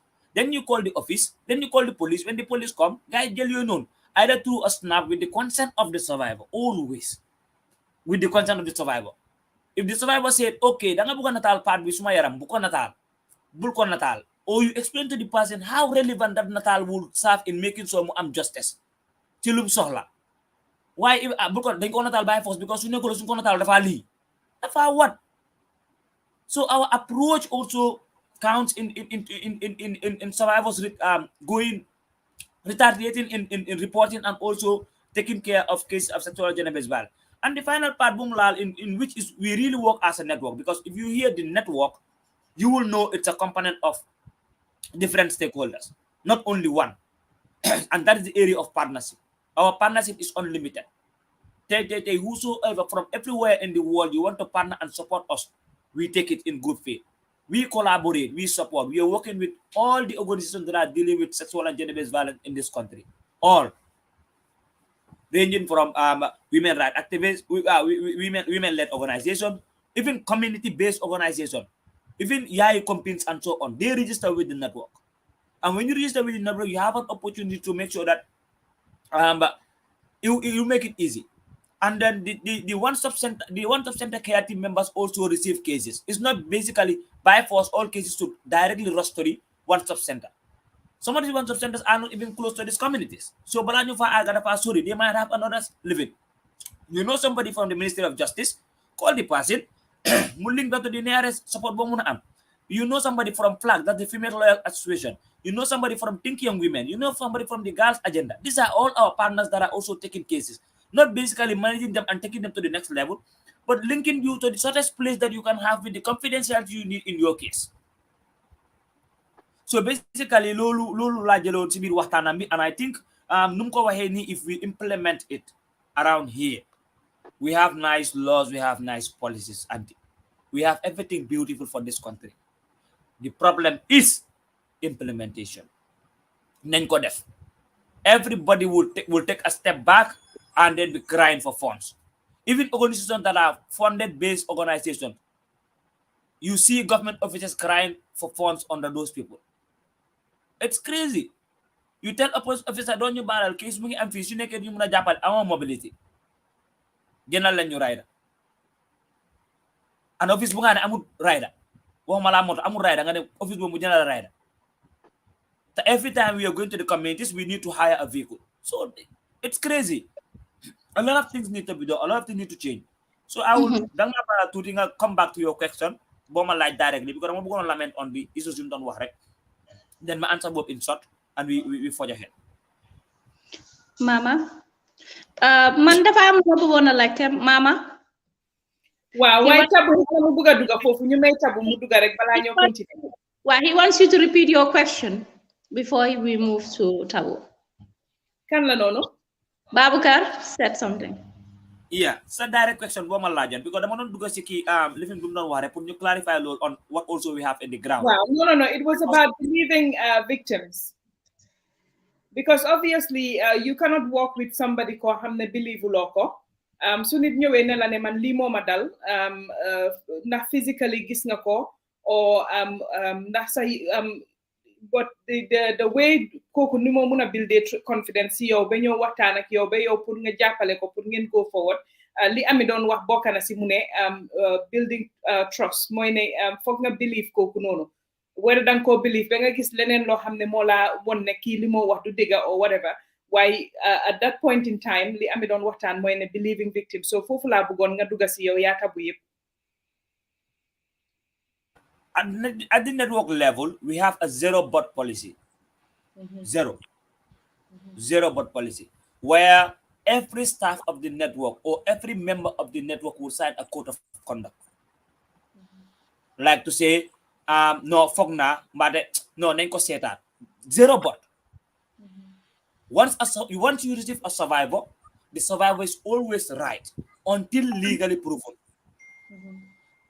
Ñu sé top 100%, always right. Ñu na mom bem jé. Façon support bu mu soxla dinañ ko jox. Fuñ ko waté ci public dinañ ko raise up, dinañ ko ekati wat. You give them the empowerment, you give them the encouragement, you give them everything. Make court bi supéré ak case bi. Even after the court supéré ak case bi and the survivor didn't end up winning the case, we take up the survivor on life skill and other supports that the individual needed. Duñ la dé bay nonu. That's important. Because not every case mo muna proven well to the court. Even though happen na sa, why the court is your word against my word. So to anybody that can prove beyond reasonable doubt, ko mom case be. Because sometimes then am case nga xamne if they make a fault on the side of the police. Because your first day was survive when you said officer pour nga living, you don't record that date. So if they counter you on the date bu koku ñew sa living xamuloko, so you are tampering with the case. Nga dem ci medical side doctor bi def na test bi am na lu ci manki gaay dem def another test lolu mu living. So these are all things you nga xamne mun naa tax doo mun a win case bi waaye it doesn't mean ne loolu happen na we believe this loolu happen na nobody would not wake up from their bed and come and tell you yow yaa ma def lii fekk musuloo ko def mbaa musuloo ko attempt okay mun nañoo wax ne mun naa happen with consent for the first, second and third time waaye no it's no su ma la waxee bugaatuma mbaa duma ko defaat bye. And this is the same problem that we are currently facing with, where people also believe that there could not be rape in the house of marriage. So that's a problem. People cannot believe because we don't have laws on that. And it's also hindering the work at the other side. That is why most of the time married people have been raped and can do watane. Because our laws don't support us on that. Every time we fight and we went to the National Assembly, they kick it back. Using religious misconceptions. So when you know wow, nyari say rape munu fa. Okay, to a husband that is using his sorry for the word, but to a husband that is using his penis into the anus of the wife, it's rape. Yeah. And is that religious? So it's crazy. Do they muna hampan nga wara start and pan nga wara any if you're discussing about these things. The ignorance rate is high. waxal koo xam ne gis nga li nga wax nii la ma wax mu ne ma suma jëkkër mu ne ma nangul naa ko lu nekk waaye nanguluma ko lim ma dee def si gannaaw te loolu la ma dee forcé saa yu nekk may bañ mu ma see dóor di ma si forcé may bañ and loolu looyi recognize ko góor gi xëj na am na that fetish or am na that lifin ne moom si gannaaw la bëgg a sëyee ak jabaram bañ mu forcé ko si gaañ ko and our society will still tell you ne say yalla koku continue the support lu metti lolu mu la def you know we have helped to rehouse somebody gene ko fofu nonu because dafa dem be am tears tears back be am problem even holding her living and society does not recognize that woman is a victim. I think fofu nonu mom Baboucarr just like we discussed on Bikera correct. It's not even a week. Amut a week. Because what happened is that mostly ñu bari dañ dé fogg na suñu marité rip rek da nga fogg na jahanay la nga forcé mu jahanay dem ci gannaaw bokut ci ñom liñ ko dégg ñom gisé wuñ ko nonu because we had a heated debate ban Baboucarr duma bayima fen just barkati di ba rek ñu ngi discuss this topic ci ben meeting bu nekk. During the Women's Act, Binko advocate for in 2013, then dugalon marital rape in the provisions. Why the Fadem National Assembly ñu génné ko ñu ne ben jëkkat du rape jabaram té ñom xamuñ ne sex nekkul rek ne nga téda mu neex rek nga jóg. Dafa ñëw in different forms, especially now. Ci fiñ nekk ni té all those forms are part of it. Am na ñoo xam ne it's not only sax njaaxaanaay but the number of times am na ñu génn ñoo xam ne seen womb si are affected because of 5, 6, 10 times si day bi amuloo sax jot pour dara dangaa sangu ba sa kawar bi you know dara du fa desati because Islam dafa ne soo paree soo jógee dangaa sangu dañoo soja infections you name it. No, why these are the things that we are faced with? We have to have I think society will fail to deaf or to understand one thing. Even though two people are married, consent da fawara neka. Ñun suñ culture lim recognize moyne a woman should not say a no to your husband. So suñ oye kilifa yi bañ tok su jëkkër bi waxee dañ laa wax ne you don't have a right to say no to your husband. So li xew yépp balaa loolu di happen boobu dañ ko disregard, the fault is on you. So comme que loolu la moo dee tax léegi nga gis jëkkër bi dina door jabar bi su lum ko dooree mooy ne daf ko ne kaañu sëy mu bañ mu door ko si waaye mbokkay suñ tooñee dañoo ne jigéen bi yow yaa nekk at fault. So what they fail to realize mooy ne consent dafa war a nekk diggante ñaar jëkkër ak jabar consent dafa war a nekk su dee ne jabar bi dafa soona dafa feebar dara moo ko metti lii yëpp loo xam ne la kooku partner bi war na ko mun a xamal waaye dangaa fen loolu wax la boo xam nañ ko dangaa fen dangaa tapale you don't want to fulfill my needs so borom because of feel na ne right am la mu forcé te fu forcé nekk rek bànneex nekk fa fu dóor forcé saaga ak dóor nekk rek loolu bànneex amatu fa loolu fu forcé nekk loolu réep la society fails to realize this society léegi da ngaa gis jigéen baa ngi si sëy bi ñu ngi ko ne muñal sëy muñ la mbaate yow yaa nekk at fault fii doo ñëpp si kër bi because yow yaa nekk so mu ngi toog foofu mu ngi muñaalee loolu xëj na dem na ba sëy bi bugaatu ko kon kii léegi waaye kii mu ngi demand right tam di ko forcer the number of times tamit yi nga xam ne because dañ feel ne góor bi moo am right bi so the number of times bi moo demand sex could be too much boarding pour jigéen bi because of mu ngi am xale ak yooyu noonu ci kaw loolu mu ko forcer ba di ko ci dóor loolu yëpp abuse la in which society fail to acknowledge it because dañ feel ne marital rape does not exist. Marital rape does exist. It does. Gis nga where patriarchy exists, power is separated. Power is imbalanced among those ñi nga xam ne ñoo see xasey bi ki nga xam ne moo ëpp doole ci néeg bi always li mu wax rek moo dee am. Sometimes am na néeg yoo xam ne they discuss and they agree on when to have sex and in what form. Why li dee xew mooy sex is not discussed, the activity itself duñ ko dee waxtaanee. Lii is our major problem. Suñ xale yi sax they don't know ne kula oo jox la xaalis or whatever. Now fi mu nekk suñ preventive measures ñun li ñoo jël mooy xale yi la ñoo train pour won la ne la even pour ngay dem sax parce que in the rural areas fii sax tane na waaye in the rural areas is more rampant ne dee leen a dem in groups te waxtaan ak ñoom won leen ay skills su ñoo mun a def to defend themselves. Of course na dee am in certain circumstances yoo xam ne dëgg ki laa war a tëddoo moo laa ëpp doole because xale bu ndaw mag buga ko tëddoo moo ko ëpp doole waaye it is always ñu la dee wax ne foo xamee ne ñu ngi la faa notee rek yuuxul mata ko and you know all these skills. Why there's one thing lu ma buga waxtaan ci li ami wax the trust of the victim. Nga léegi-léegi ñi nga xam ne ñoom lañ dee tëddoo nii dañ dee jaaxle duñ dee am sax fuñ dee dem so most of the time dañoo see somebody koo xam ne dañ ko trust ñu waxtaan ak moom.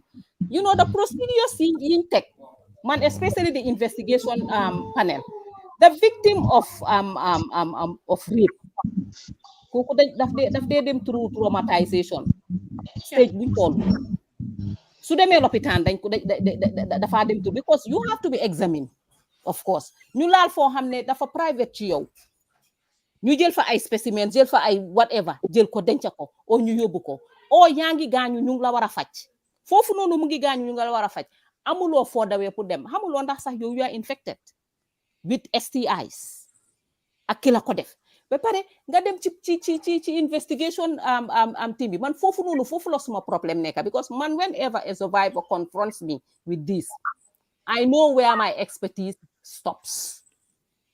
So dama ko bàyyee social workers or I direct ma involve the network. Always most of the time I involve the network because xam naa ne ñoom they have a package, the one-stop center. Foo xam ne dinañ la saytu dinañ la jàppale and throughout. We always try to call to find out environment bi nga war a dem dëkki because some of them dañoo ñëw seen bokkay duñ ci ànda duñ ko nangu instead that they don't believe you ñun moo tax most of the time su nekkee ne ñu ngi sensitize we always tell you su la sa xale ñëwee di la explainal di waxtaan yow bul ko son bul ko jaadi ne ko dangaa fen because déglu ko am na loo xam ne mun naa nekk sa evidence pour yow ëllëg because su ñëwee ne la paa diw dafa laal suma ween bi wala paa diw dama ruma mu dóor ma ci tàppa ma ci taat all those are evidences. This one you as a witness, you can di nga wax ne waaw at some point in time ñëw na wax nam ne man ma lii waaye ñun dañ nekk ñoo xam ne affaire yi sexe su xale ñëwee di wax yooyu rek ñu jandi la dangaa fen yow danga bëgg a jëf yu bon danga bëgg no it's not that listen to the child because gis nga trust pour nga trust nit ñu ngi ko def ci yow bi nga nekkee xale su nekkee ne saa yoo ñëwee ngaang rek ñu ne la ñëf mbéj la ne la noppil dangaa fen suñ laa rey sax doo wax te ñun lii is our problem, it's a societal problem. And then during the investigation the police the justice system. Di nga jaabante ba nga sona nga mujjé faté case bi because amuloo ci di liggéey ba pare ñëpp xam lii la dal ñëpp am na some family yoo xam ne they have to relocate from fiñ dëkka because mënuñoo dékku gàcce boobu noonu because people will look at them ne di kii dafa fen kii dafa sosal diw sangam and that wasn't the case lu am la now pour nga am trust boobu noonu ñun what we do we always make you ne yaa am digga te joxanguñ la sax digga because loolu moo laa jox da empowerment that is empowerment nga mun a génne sax leneen ak leneen as we're doing it we're helping you to heal and following and attach most of the times that they prefer to attach a social worker to you pour muy laa jàppale because sometimes most the victims all the time buñ waxee sex rek you've re-traumatized the person góom bi dafaa jógaat I don't know whether we realize it or not di dee ñëw ci ñun nag ñun dinañ dee try luñ mun at action level we have a sexual and gender-based violence workplace policy and that one we have put up structures but that is at organizational level why network bi soo gisee ñu form ko because I was one of those that first sit on the board of the network against gender-based violence and this is about I think 8 or 9 years ago. And that was where the concept of the one-stop center came in. We wanted government to take this, to take the lead. But up till now, how many years now? It's led by civil society organization. Which is a shame. Wow, it's led by civil society organization, supported by ActionAid. And it's about time, wow, government takes it. Because government has the resources, government has the mandate. Why the political will is not there? Government, a political will on women, I will stand on any platform and say it. It's very limited. It's very inadequate. And women make over 60% of the voters on the voter. We advocates, we're getting tired. I personally am really giving up. No. I'm really giving up because I've been advocating for 30-odd years. And it's like the same thing that you see. In fact, it is deteriorating. You cannot give up. Even where it does. Which is what Mamadou Mbodj was saying, that is actually getting worse for women in Gambia, because when you come out and say this is what happened, you're literally lynched now. And social media has amplified that lynching to an extent for having taken it at community level. It's almost global. Exactly.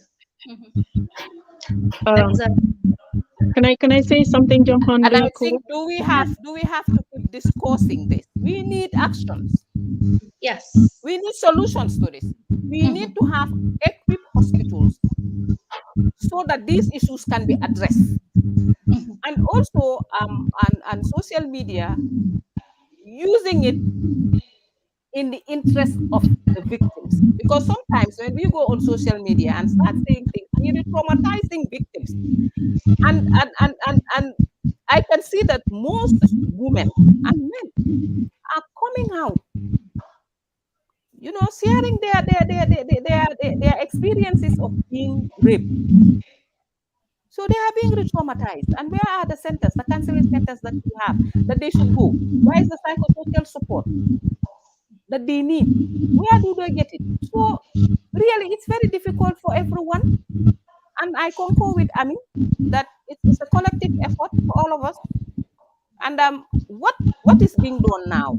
It being talked about on social media. I think I have to commend you guys for doing this. And thank you. I'm going to depth to this. You can go on.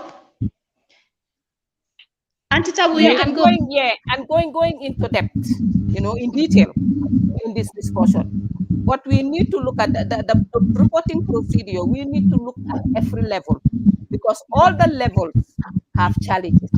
It has. And it is government, it is us who can make the system perfect. The system is really not favorable to the victims, I can say. Exactly. And I want to and comment. really, that's the only way that that's where that they can go to get help. We will continue to advocate. We will continue to raise awareness, but that's not enough. It's not enough. That's why I want to come in, but I think we should allow Ami to come in. Yeah. Then Suda. Yeah. Then from there I will come back to what Auntie Tabu was saying. Yeah. So- Let Annie come in, please. Yeah, I just wanted to highlight something, and I guess what I'm doing is bringing it back to home, bringing it back to new in advocacy, new we support these victims. Best practice. Some of the things I inculcate in what I do is it's called the 3 Ds. And what that means is like being direct, asking the victim what they need or what happened to them. That is being direct. We can do it, but then go deaf in a way what happened to me is humanly sensible and it's trauma informed. The other D, which is distraction, meaning you gain in an environment, should we feel or they feel that they are not safe in that environment, right? The other D is new delegate.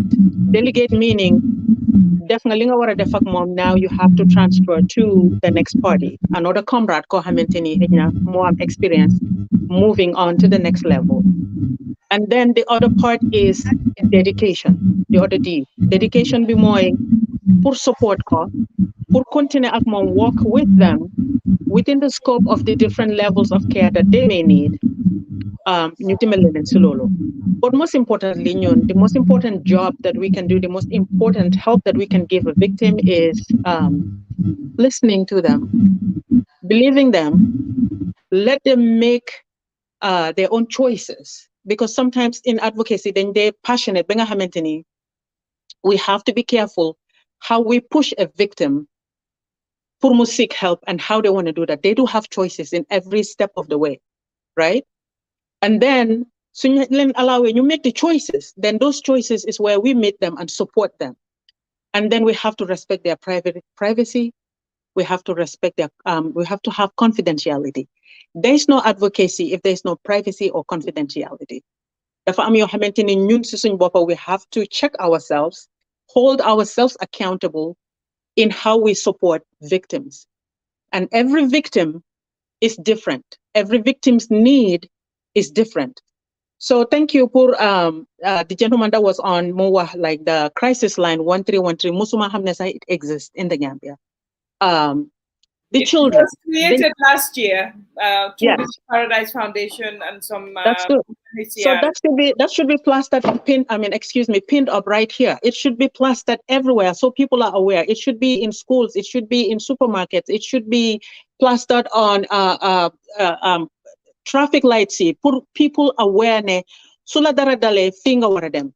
So them on Google leg and got crisis line. Boom, a number pops up, right? Fofunga wara call even so fake internet at that point. So trust to law someone you kind of like navigate how it feels like even reporting so fake internet sexual assault. And what sexual assault is any kind of contact without consent on a person's body, be it gorla wala jigenla. You know, ken amul right lalsa wen lalsa chair yo xamanteni joxulo nit ki consent pour mu la mu dawlo. And then nga am rape, which is even disgusting even to that level, because only a sick person nit ko xamanteni dega sa ciri mutuñ moy pursue a sexual desire to that level, they wanna learn it in the process of pour yo nga am sa sexual, sa sexual desire. Why new advocates is listening or feminists or people activists or humanitarian philanthropists, even that. Then what a jungle new that are coming up so we can hand over the baton. Suma comrade Bilegi Munge Wahne Mom says she's getting exhausted, she's tired. mangla ñaan bul tay. Find somebody dañ wara nek mentors. Di nga dañ wara am mentorship system si suñ liggéey bi ni. Ñoo xamanteni ñun suñ démé ba xej na ñu tay ci liggéey bi wala bayyi liggéey bi. Ñu am ñoo xamanteni di lañ xaar bi kenn bëggu ko parce que yow boo taxawee pour victime yi fii. Yes. Waaye ba tey rek mama ba tey xam nga ba tey like approach ba tey approach la. waaye gis nga suñ dooree ba ak belefin ñoom ñi fa dee dellu gannaaw ne man ñun soona nañ. No waaye du tax ñu bàyyi liggéey bi because xam nga lu tax dafa am ñu njëkk a xàll yoon bi for us and we are here. ñu nekk fii nii tey ndeysaan. Earlier I was listening to Suratul Nisa. Gis nga there's no den beddi dañ bàyyi suñu yoon rek waaye even cëri jigéen wax nañ ko si Quran right so nekkul loo xamante ni xamuñ ko nekkul loo xamante ni dañ ko du dundee jamono moo toll foo xamante ni right now the only thing man I disagree with or I would just kind of hold back is rape or sexual assault. So fekkente ni ñu ngi respect victims their privacy and their confidentiality is not something loo xamante ni dañ ko war a indi. And I'm talking about identifying a person and talking about them. We can generalize and talk about what's happening in our communities, but it shouldn't be any one person because victims are varying and they differ and their needs are different and the resources we do not have.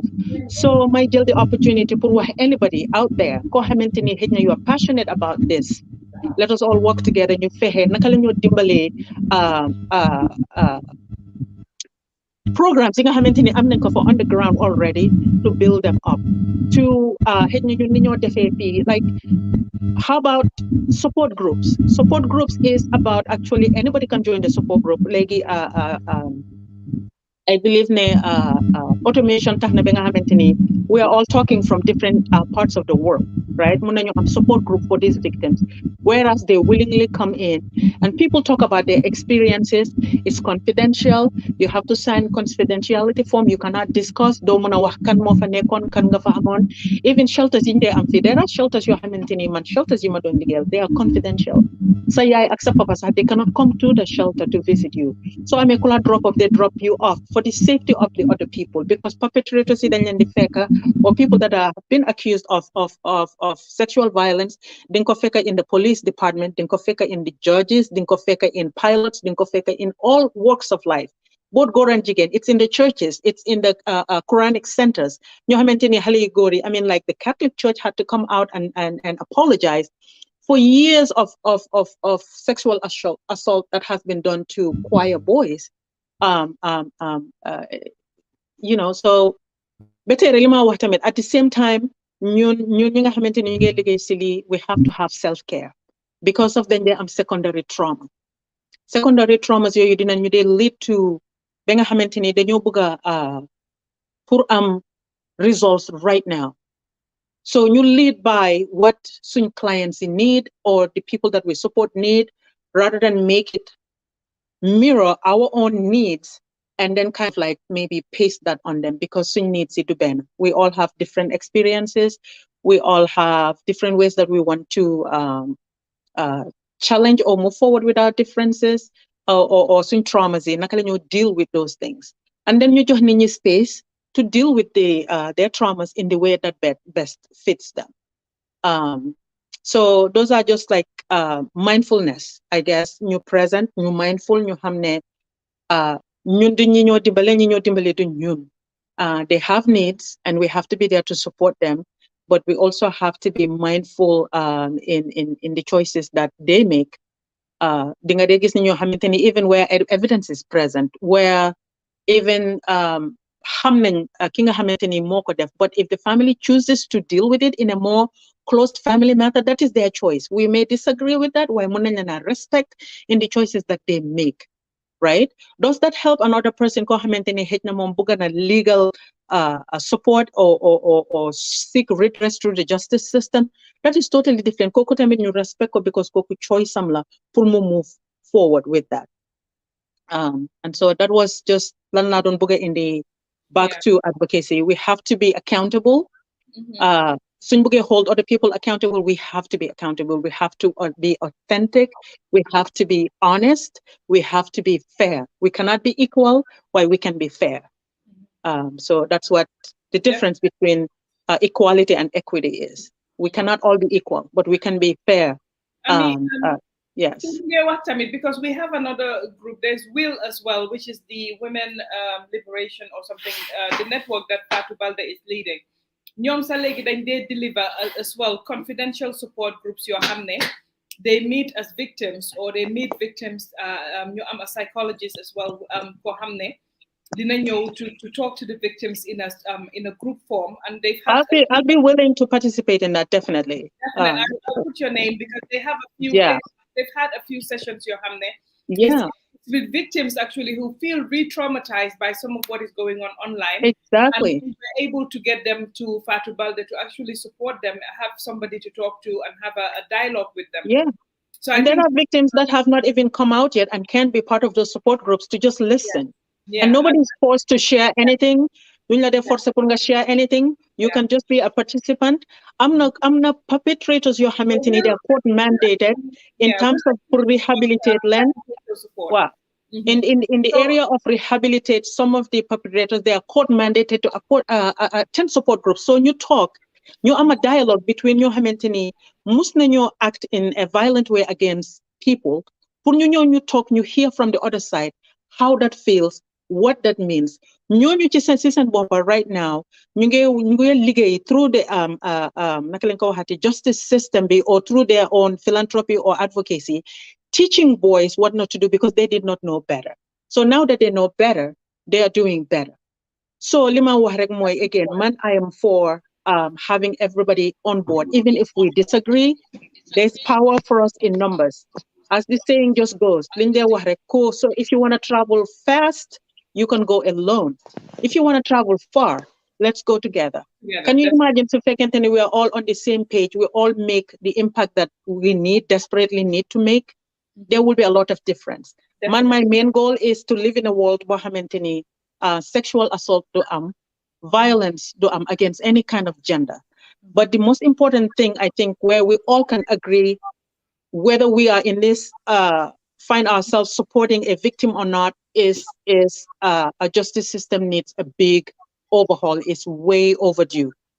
So we ourselves and the victims that we support, we find ourselves trapped in this system.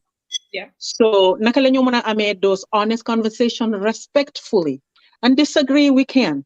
Where respectfully, we point out and collaborate, you ligate together. My advocacy is about togetherness. Nobody can operate in an island. So fekentene social justice lenbuga. So fekentene impact lenbuga. We all need help. We all need support from each other. Because they need help. When I go to counseling after I deal with certain traumatic experiences, it's traumatic. I bring it home. And I cry. Munuma believe in my life ne. Nit muna definite this amount of harm. You know? When fate the children, when fate Halei, okay? Halei they need some kind of children's advocates, children counseling, and that we should have those in the shelters. So if I can then hit na dem nañ be xamante sax doom juddu na si. How do you deal with that? You look at a child you love, that is your child, but that child was conceived through rape or other kinds of violence. How do you navigate that? How do you love someone and hate what they do to you? Because what they did to you is the product of this child. How to navigate that? It's very broad. I in terms of housing, because we feel like Ganabo Dimbale needs to levels no ben heal. How do you get them back into society? Munoloko def without having a roof over your head, right? Munulo or you're part of a civilized world when you don't have a home. So you empower somebody a home. At least there's a safe place and then you help them with looking for jobs as doing employment consultancy. Them through this system, navigate through the justice system pour you wave certain things, because I'm not your Hamentini, like then they develop depression, then they develop anxiety, then they develop all of these things your Hamentini, then you commit minor crimes your Hamentini, they need to clear that out of their backgrounds for you in the land what back you make a productive member so they can reach their full potential. There are some few, every Gambian life matters, whether gorla wala jigen la wala makla wala halal, every human life matters. Once you recognize lolu, once you ham lolu, dinañ mëna yërëmante dinañ mën a yëgante dinañ mën a dimbale wante. We all need help, we all need support. Ku nekk fi nga nekk mun nga fa nekk nga def the best you can or the best you know pour dimbale sa community. And what I see in Gambia right now, what I see in today, man daf ma jox courage, mama.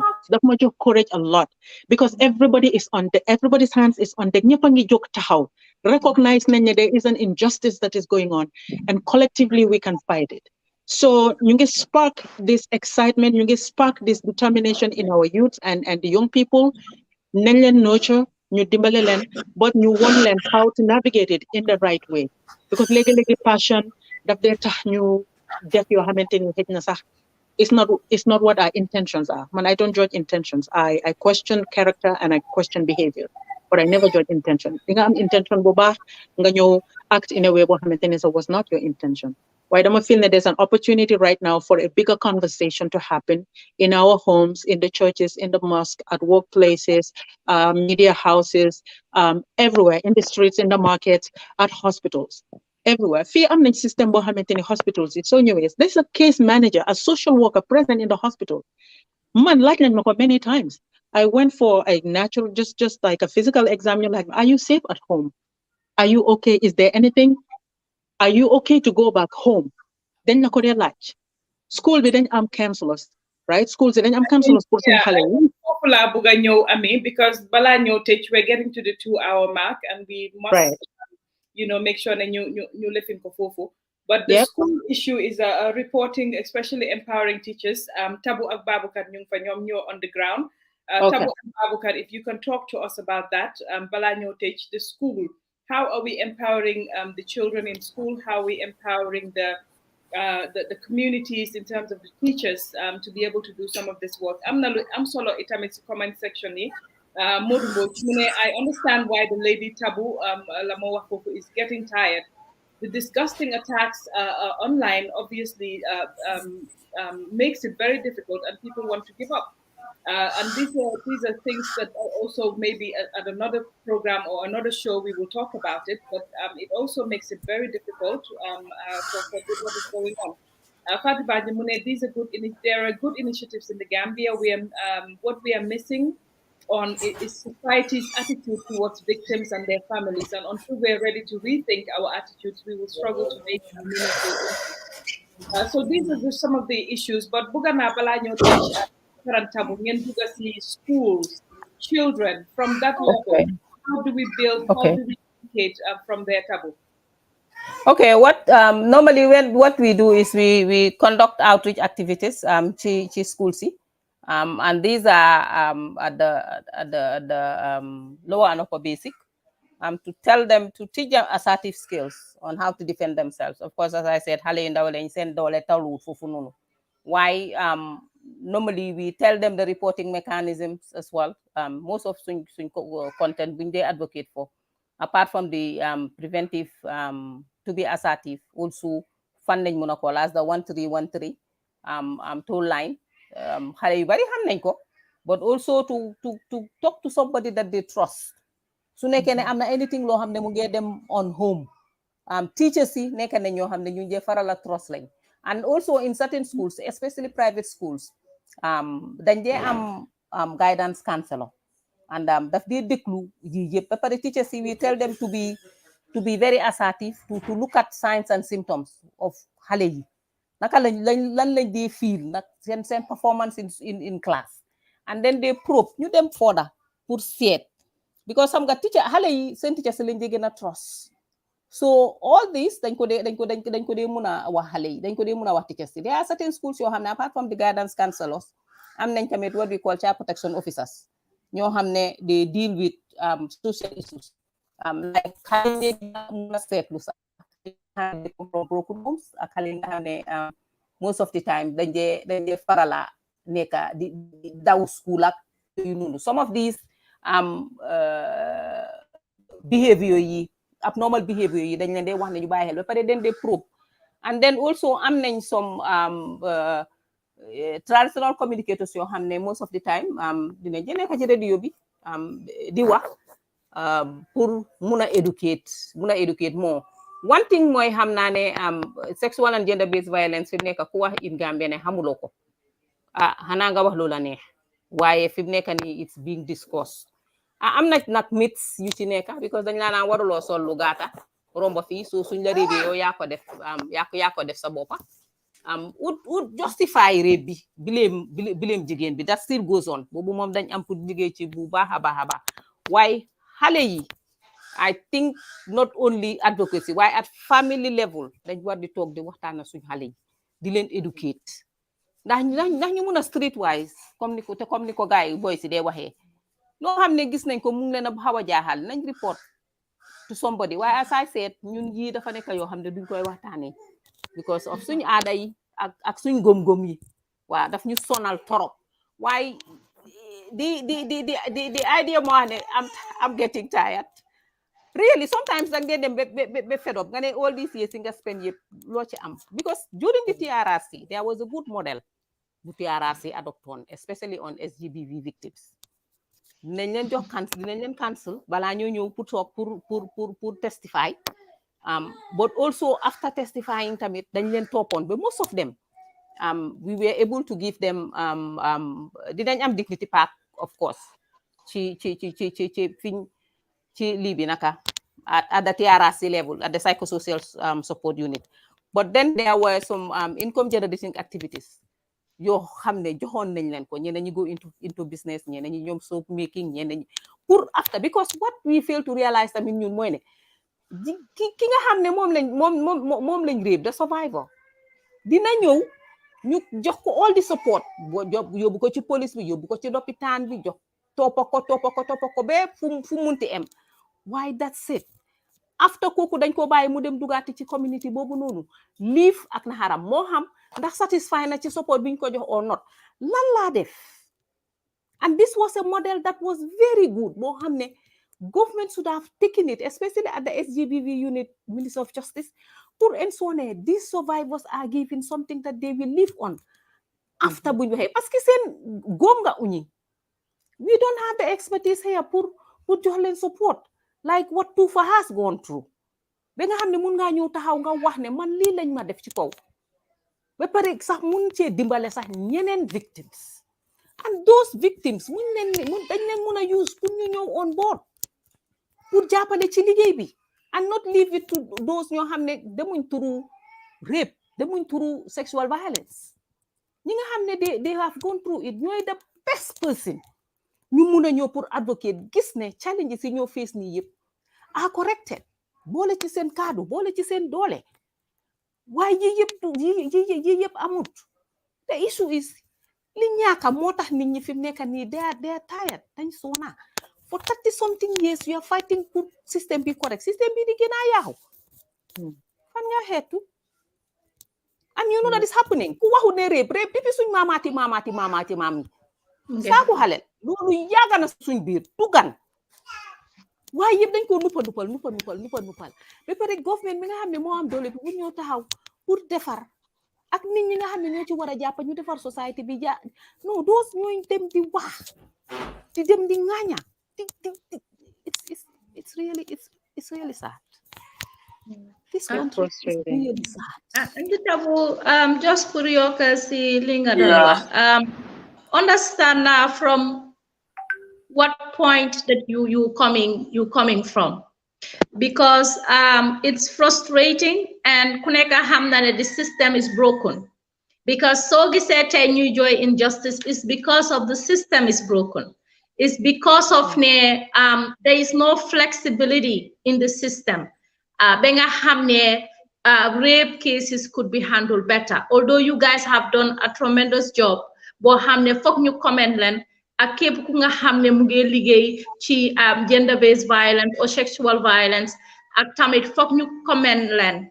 So but there is more to be done, because even sax ñi nga hamne ñoo wara njëkka attend victims si mooy law enforcement officers si ci station si, we need to give them more capacity building and more support pour ñu mëna understand what they're dealing with, because ki ñëw di explain boppam benn dafa am trauma nim ko waxee ak fim ko waxee rek mu ngi xool ba pare naka la ko génnee wax ko loolu rek jafe-jafe la ci moom. So ñooñu yëpp war nañoo leen a jox capacity because li tax ma wax loolu noonu I can remember in 2017 on a gender-based violence case police officer bi dafa ne dama fekka dañ fekka suñ papa yi di dóor suñ yaay yi nga taralem faañol kam baañol lipa. So for him you know this is normal, something from society that domestic violence, it's violence. Sexual violence dañ war a encourage nit ñi ndaw ñi ñu xamal leen bu la nit commencé di groom lan mooy grooming oye la sama jabar di laal say weeni di la café di la lii what is the grooming di la may xaalis dañ war a xale yi dañ war a understand loolu noonu te dañ war a moo tax dafa baax ñu def sensitization pour mun a xamal xale yi waajur yi sax pour nga bàyyi sa xel boo gisee nit di def sa doom yena yi nga bàyyi si sa xel suma jabar di ko groom nga bàyyi si sa xel and the fact ne the kids ni xale yi dañ war a understand something what is even molestation because léegi-léegi balaa rape di happen molestation moo dee njëkkee bu dee borom ndaw la so we need to work on the sensitization more pour xale yi mun a xam si school si we have to do more because léegi-léegi xale yi seen moromi xale yi lañ dee wax xale yi seen moromi xale yi lañ dee te xëj na seen moromi xale bi xamut lan la war a def so I guess ne all hands should be on deck xam naa ne métti na liggéey bi métti na te jaaraama lañ leen war a wax waaye liggéey bi métti na but then I think ne dafa need pour stakeholders yi ñu come together ñu xeex liñ bugg a xeex because then it's good ne ku nekkaa ngee def kootaam naam nangu naa loolu te ñu ngi leen a jaaraamal waaye dafa ñu come together ñu put all hands on deck ñu make sure ne ñu make sure ne stakeholders yi war a involve ak ñi nga xam ne ñooy actors yi si case yi ñu ñëw together ida ñi nga xam ne first stop center si la suñu lopitaan yi law enforcement officers yi ñi nga xam ne ñu ngi liggéey ci bunti pour war a provide counseling and all of that war a provide support to victims ñu ñëw ñu waxtaan ñu gën a yokk capacity bi especially ci not only the understanding the sensitization nit ñi gën a mun a xam xale yi gën a mun a xam su la nit defee leena yi what yow as a victim lan nga war a njëkk a def na da nga war a sangu ji na da nga war a protect sa boppa nga ut koo xam ne óolu nga ko pour nga waxaa moom what is the first step that they need to do so man dama feel ne si boor boobu noonu dafa am lu bari lu nga xam ne dafa des and pour ñu amplify suñ voices yi dañ gis ne victim lynching am na su victim si génne like that man li ma gis mooy ne instead of the support going to the victim the outcry public outcry bi comes as the opposite mooy ne ñu crucify victim bi or crucify victim's family so man dama feel ne more sensitization needs to be done te government moom dafa war a dugal loxoom ci liggéey bi pour gis ne fi capacity bi fi feel ne capacity bi eggut foofu ñu yokk ko fa and ñu make sure how do we provide a safe haven for victims as when they come to talk about their issues or their trauma te dañ war a tax nit ñi xam leen na mooy ne sexual violence is a crime boo xam ne pour nuba ko sax yow loolu war naa nekk criminal offense pour nga war koo nuba so kon loolu mu gën a mun a tax nit ñi mun a gën a pour report sexual violence jërëjëf ñu bàyyi kii mu dugga Baboucarr mu dugga tuuti rek on foofu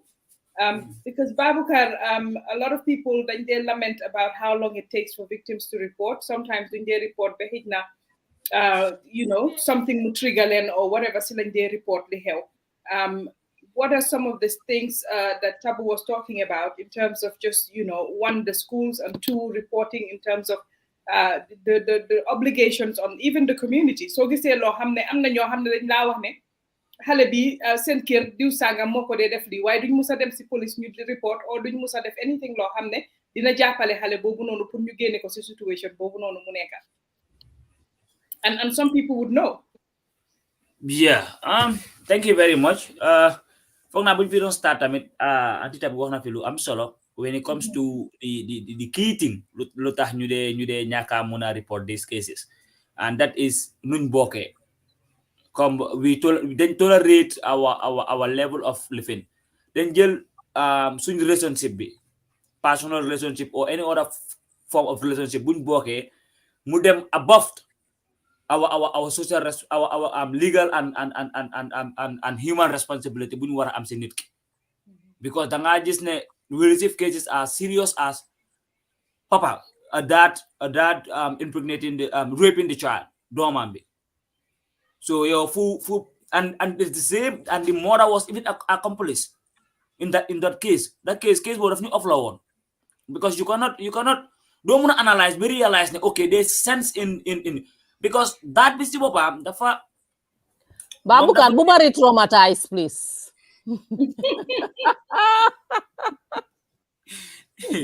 No, come here.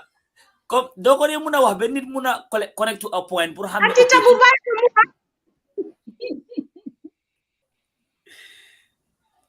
it's crazy, to be honest. So go ahead, yeah. That bisi bopam more impregnate on domam ba pare threaten the mom ne kenen su ko dege ma fase la. What is fase? Is it not legal pour nga taka jabar? Is it not legal pour nga fase ko? What is fase in the health and the living system of your own family, sa dom? Just because the name fase bobu la si ragal, the mom was even accomplice in the dad. Ne sometimes yaay bi dafa wàccal lal bi mu may doomam bi egg,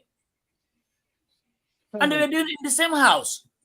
Be xale bi jëlee and sometimes dafa even all friend am mu ñëw to am affairs with living, because friend am bi get to know about it.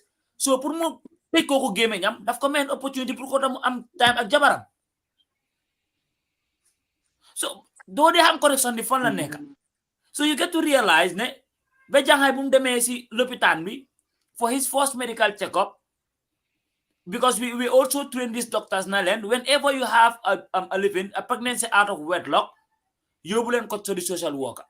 There's nothing like nga ngeen ñëw ngeen jox ko garab yi soxla mu de ñibbiwaat.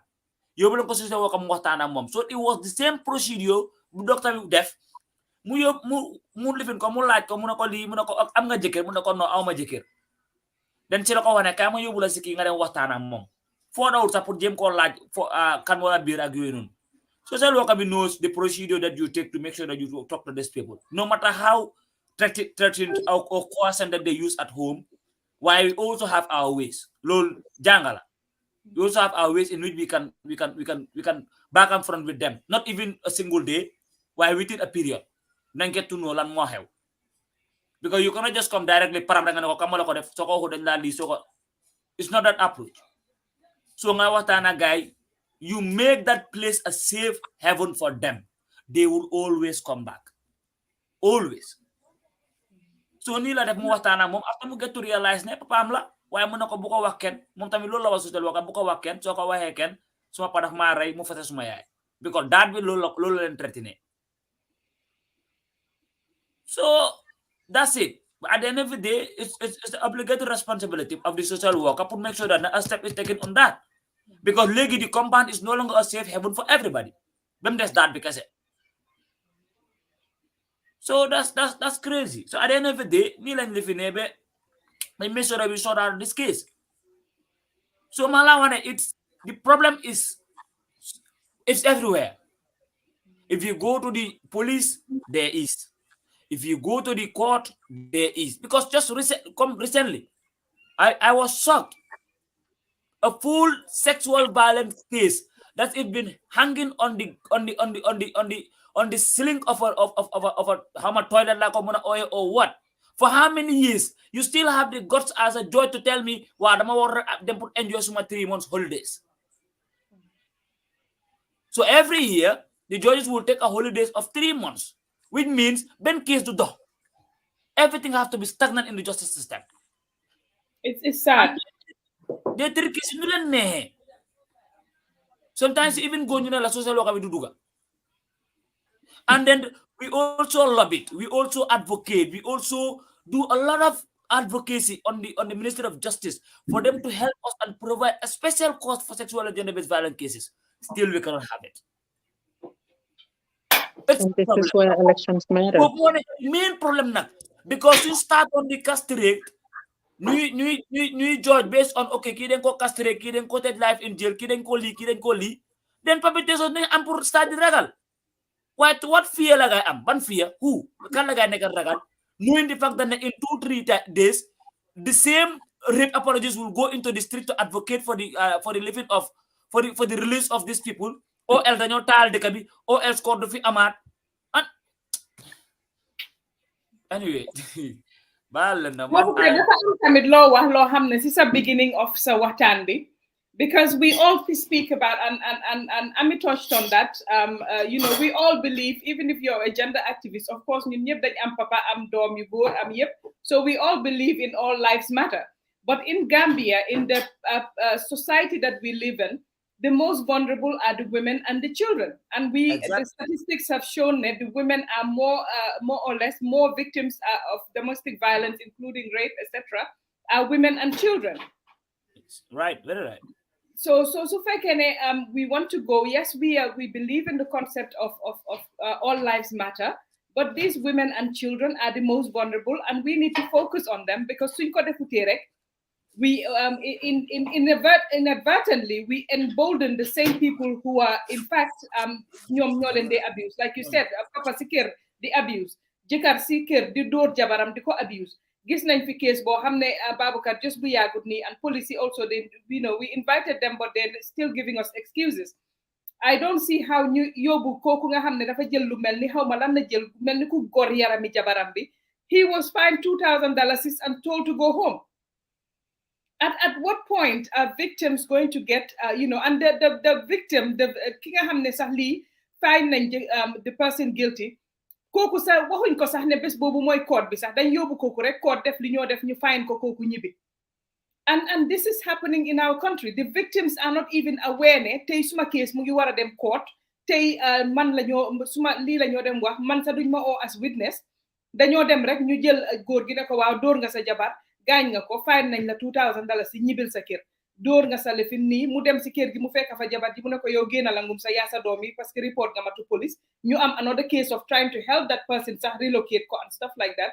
So yes, we accept and we have to, because like I said ñun ñëpp dañ am ay papa am ay doom yu góor. We accept that all lives matter, but when it comes to the patriarchal society in which we live in, the lives that are most vulnerable is the women and children, Baboucarr. Buga naa ñu waxtaan foofu tuuti ak Ami duga foofu tamit. No, lu si gën a bon sax man gis naa a case bu nga xam ne judge bi lu mu ko jéenee si court bi is ba ku doon record case bi bindu date bi no leen dismissé case bi a full rape case dismiss just because kooku bindu date bi. Okay, to what level of survivor am the confidentiality to go out and talk about this? Let's think about it. Okay, buguma ñu waxtaanee ko as is in depth. Why come it's a bright example bu nga xam ne currently waruñoo discuss anything ñu bàyyi ko ginnaaw. Let's think about the mama's case. Mama case you depuis kañ la? 2 years. So you have to fake everything in society. You have to fake everything in the family. Doo mun a jéem doo mun a dem fen doo mun a def dara for 2 years. Case mu ngi on case yi lan ak xoolal lu si mujjee ñëw feeñ yëpp. So it's Man, crazy. I have a problem with the charge seats that are being used at police stations. I have a problem with it because no, it can disappear anytime. Then you're watching rectify file. And it's the form that is used against a perpetrator. First, fofunga they enter details am yep. Li xew yep kañ la xew momi tamit mu joxe mu wax ci. Most of the time that loolu daf dee disappear. So da nga gis ne soo ñëwee pour address case bi sax doo gis charge sheet bi. So dañoo see perpetrator bu foofu for 3-4 days, especially in the rural areas, and they let the perpetrator go. Su ko defee ki nga xam ne moom la dal ñuy ko gis muy toog si mbedd mi muy leen a ñaawal. So that is why most of them don't report. Because kooku daf tooñ na la ba pare saaku na la ba pare ñu bàyyi ko. Système bi téye ko pare bàyyi ko. muy laa ñaawal. Some of them dañoo confront seen survivors si victime si sax boobu victime la ba pare di ko wax ne ko lii dara génn si seetal all those ga liñ la def ba pare nga war a dékkuwaat ak loolu yëpp really we dañ war a toog ñu waxtaan ñu dugg si cabinet ñu waxtaan because most victims dinañ dem duñu am justice, most survivors dinañ dem and they live with this for the rest of their lives. so keneen su nekkee ne xew na sax nga gis ne lii moo xew ci kees gi Fatoumata doo ñemeña ñëw pour report because doo bëgg a yow tamit nga dem turu li Fatoumata dem turu so dangaa noppi rek ak sa naxaar loolu ma ne ko loolu dëgg la because walima wa even again rek suñ system bi more developed to level boo xamante ni dinañ am the impact bi nga xam ne ñun ñëpp moom lañu indi pour am as far as addressing survivors and victims foog naa ne suñ justice system bi again moo waxaat ko rek dafa need a big overhaul gis nga fi am na victims yoo xamante ni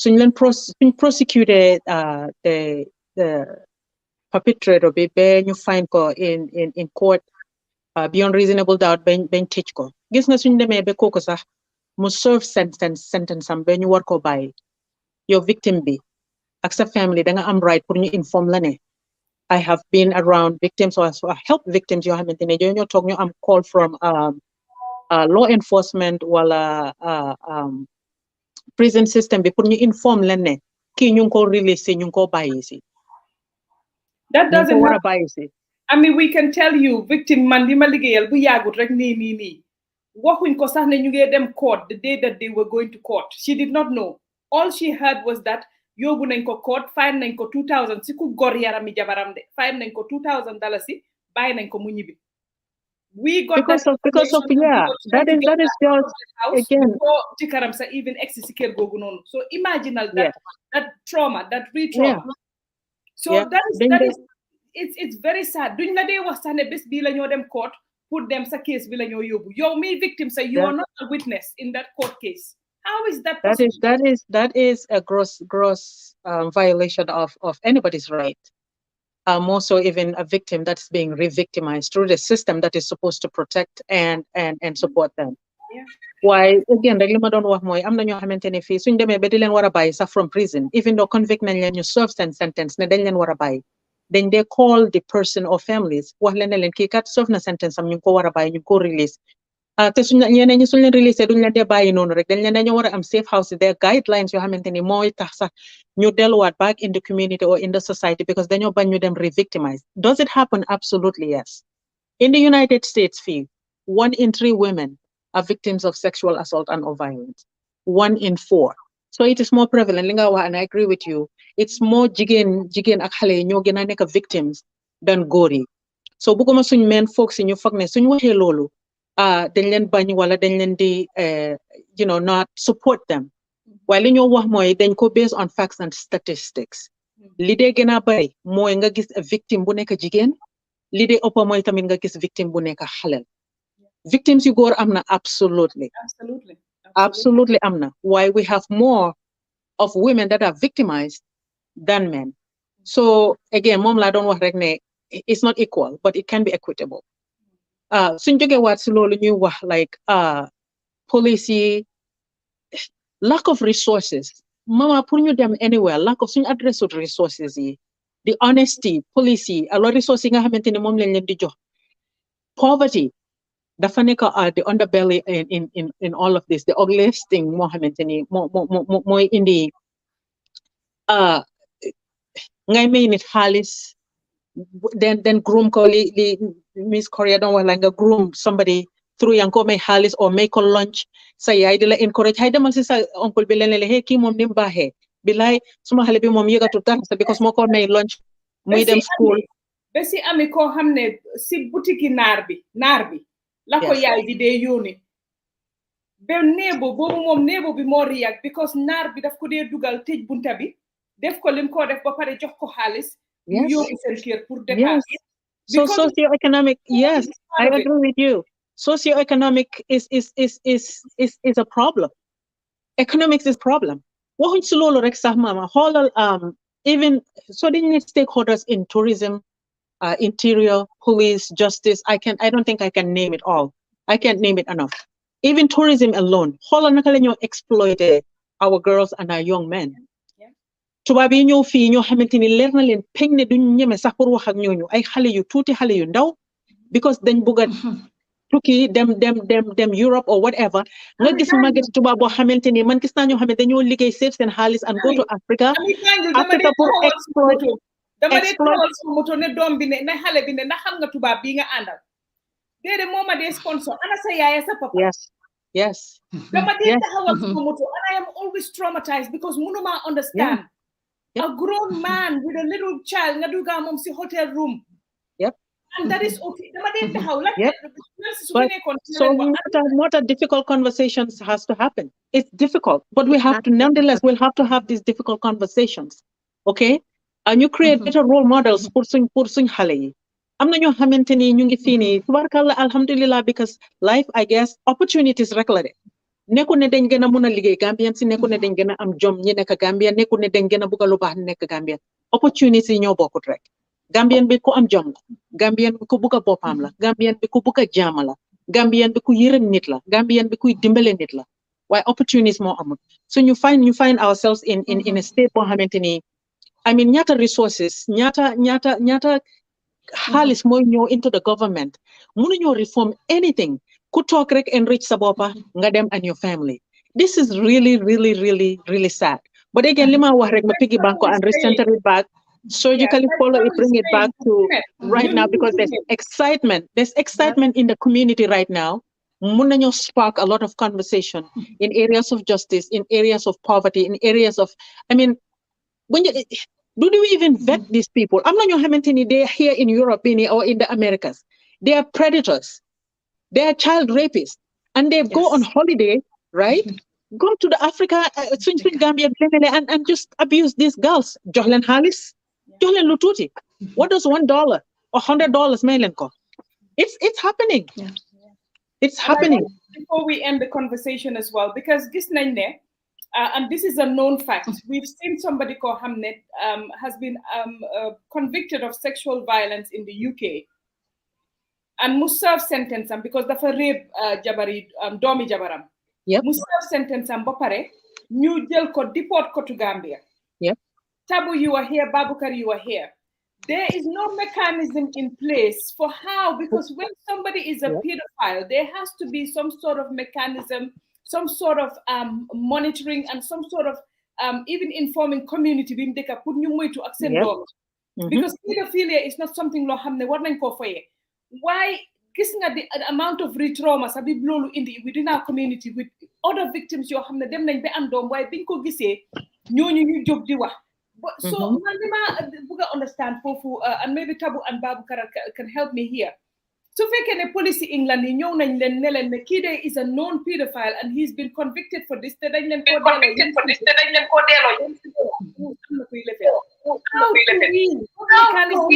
mechanism in place. Ñen baram amna kuy lefit Aminata okay, let me mute you.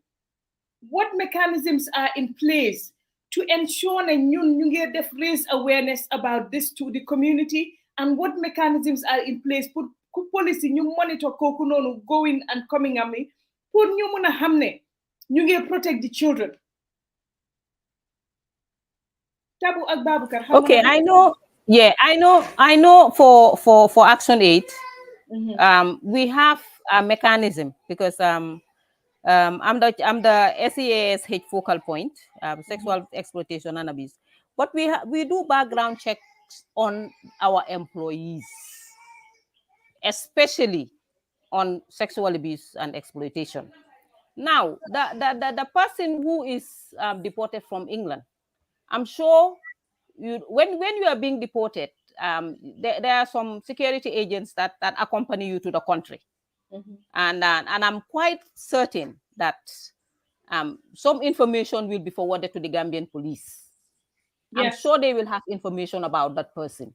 So it is now the Gambian police who should ensure. But do they have the resources as well? This is another challenge. Then we hold their feet to the fire. Then we hold their feet to the fire. Then collectively we hold their feet to the fire. Yeah. Collectively, we have to do something about that because we all know about this case. Unless we advocates ensure that we get the information that this person was jailed, he's a pedophilia, he has raped, and we have the evidence, and start, because of course you cannot go on attacking people, but at least to raise awareness that even some people within our awareness raising, that it's not only people who live within our community, or it's not only our relation who does this, but also even people who are deported from abroad. I mean, with the violent extremism, the migrants that are coming, we ensure that in our advocacy, violent extremism is associated with migrants who are coming, because sometimes they can be lured into all these jihadists, whatever, and they come with their ideologies, and they can recruit our young boys here and teach them all these things. So I know NATIB will be aware, of course, and some agents will be aware, but we at civil society level, we are not aware, but since it's been talked about on this platform, I think we will include it in our sensitizations as well, but we cannot name any person. A lot of information on that, and even the thing from even UK, because we have some of those as well. But it's and this is what I say, is a shame that I think we will be, like Ami has said here before, we need to create a strong network that we will also all work together, and even issues like this, we bring it to your attention, to Babukar and others on the ground, so that you can also be more effective in the work that you're doing in trying to help people.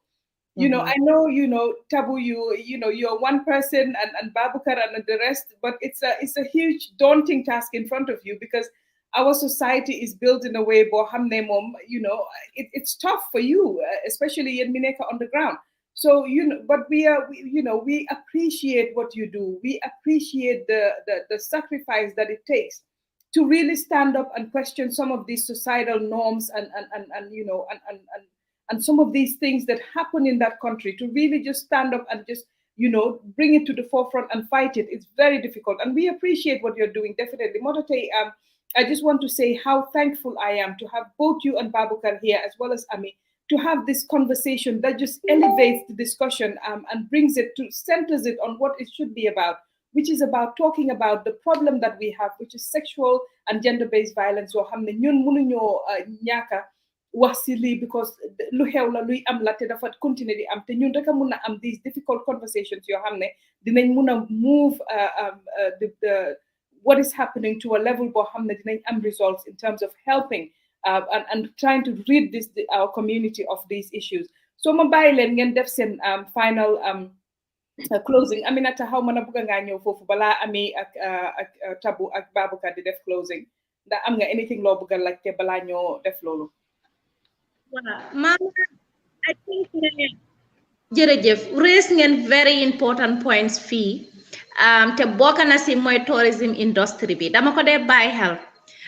Gambia dañ war a ban underage yi liggéey ci tourism sector bi, especially Senegambia Street bi dañ war a ban underage yi fa liggéey. Dañ war a bàyyi underage yi ndee bàyyi ñu nekk si club si, because foofu bunta la. Man gis naa fi tasee naa fi ay janga yu nga xam ne maa ngi jël seen nomba sa non Gambians dañ jaaxa bi wax na ma ko plain mu ne ma ne dama dee am ay tubaab clients nga xam ne dama dee dish out other tubaab clients to my other friends. Understand nga? Because this is a conversation I decided to have with them. Madam ba jël number, and the reason I jël the number, despite they're non-Gambians, why dañ fi ñëw pour look for greener pastures. How do we help these young people and young women and give them the necessary help they need? Gis nañ fi am na ndaw yu nga xam ne pare nañ sa pour génn si some of the conditions that they're in, but they need support.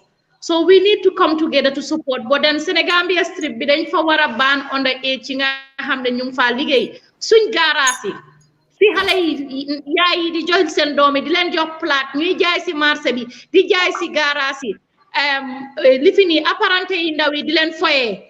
Di nga gis sa soo bàyyee xel si seen conversation si léegi di nga xam ne kii mu ngi cookaas ki mbaate nga dégg xale bi di ko wax bàyyi ma because mu ngi koo cookaas si biir wax. Yooyu yëpp lu ñu war a bàyyi xel la. Am na time ndox yiñ daan jaay xale yi daan jaay ndox ba guddi léegi wàññeeku na ba dang daan gis xale yi di jaay ndox si ay plate ba guddi loolu yëpp wàññeeku na but then most because dañ ko war a ban obviously dañ ko war a baan am na suma liggéeykat ku ma musoon a wane dafa daan liggéey mu ne doom seen benn mbokka doomam daf doon jaay gerte si biir loolu lañu rébee xale bi dafa en woon plat di jaay kon mu war a tax ne xale bi am na stage bu nga xam ne warloo koo bàyyi muy dem di jaayi kon li yëpp concern la boo xam ne raise nañ ko fi and I'm glad ne some of these issues yéen tamit raise ngeen ko so loolu rek laa bëggoon a wax balaa ñoo jox suñ gesi ñu joxe seen final contribution. Yeah, thank you so much, Aminata. Ñu dem through ñu bàyyi xëj na first ñu bàyyi Baboucarr moom mu ñëw joxe final comments am on reporting what victims should do. What are your observations from just this conversation that we have, and how we can continue to support and empower victims to have the courage to even come and seek help. So nekkutee justice but just to seek help pour mun a am the support bi nga xam ne moom lañ need pour waxtaan li nekk si seen biir xol di leen métti mu doon loo xam ne lu am solo la loo xam ne war nañ leen cee mun a jàppale, because justice is one aspect, but even just the support to be able to talk to somebody about what is happening loolu tam bëgg naa pour ngeen wax ci tuuti. So ñu bàyyi la Baboucarr yow nga dugga foofu noonu first. yaa ma dégg. waaw ñu ngi laa dégg bu baax. waaw ma de ma gën a baaxal ak ñoom si tuuti waaye aw ma ne si tuuti. That's all. ma liggéey rek mooy aw center my advocacy point or my campaign point or my sensitization point on the knowing the importance of standing with the survivors of sexual violence. They need us more than they ever do. And then our social settings and our community settings does not support and does not give them the empowerment that they need. So there's nothing like because most of the time even the first person you report to is the perpetrator. Look now money and everything and so on. These are all the things that happen within our homes and nobody is talking about it. And then the other part of it more with regard to sexual and gender-based violence should be a cause for concern for everybody, every individual, because it can happen to you, known or unknown. You are affected in one way or the other by it. You never know this is happening by day, every single day. People are going through it, and more important than sexual violence. And then currently the rate with the male gender we also start them higher because our men have been introduced to this system, and now millennial rape like no man's business. And then people are not talking about it. And the other particular area that becomes popular or more negative is HIV. That is people living with HIV.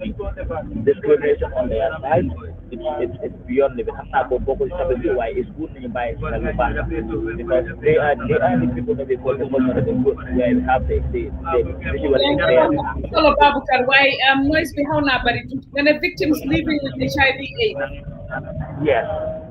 The discriminatory aspect of it is very high on their side, but the support that they need is not being rendered to them. Even by you see HIV because the consequences that the individual will want to face at the other side. So these are all areas we need to look into it as society. And then the vulnerable groups come in. Those are the people, the visually impaired and the physically challenged.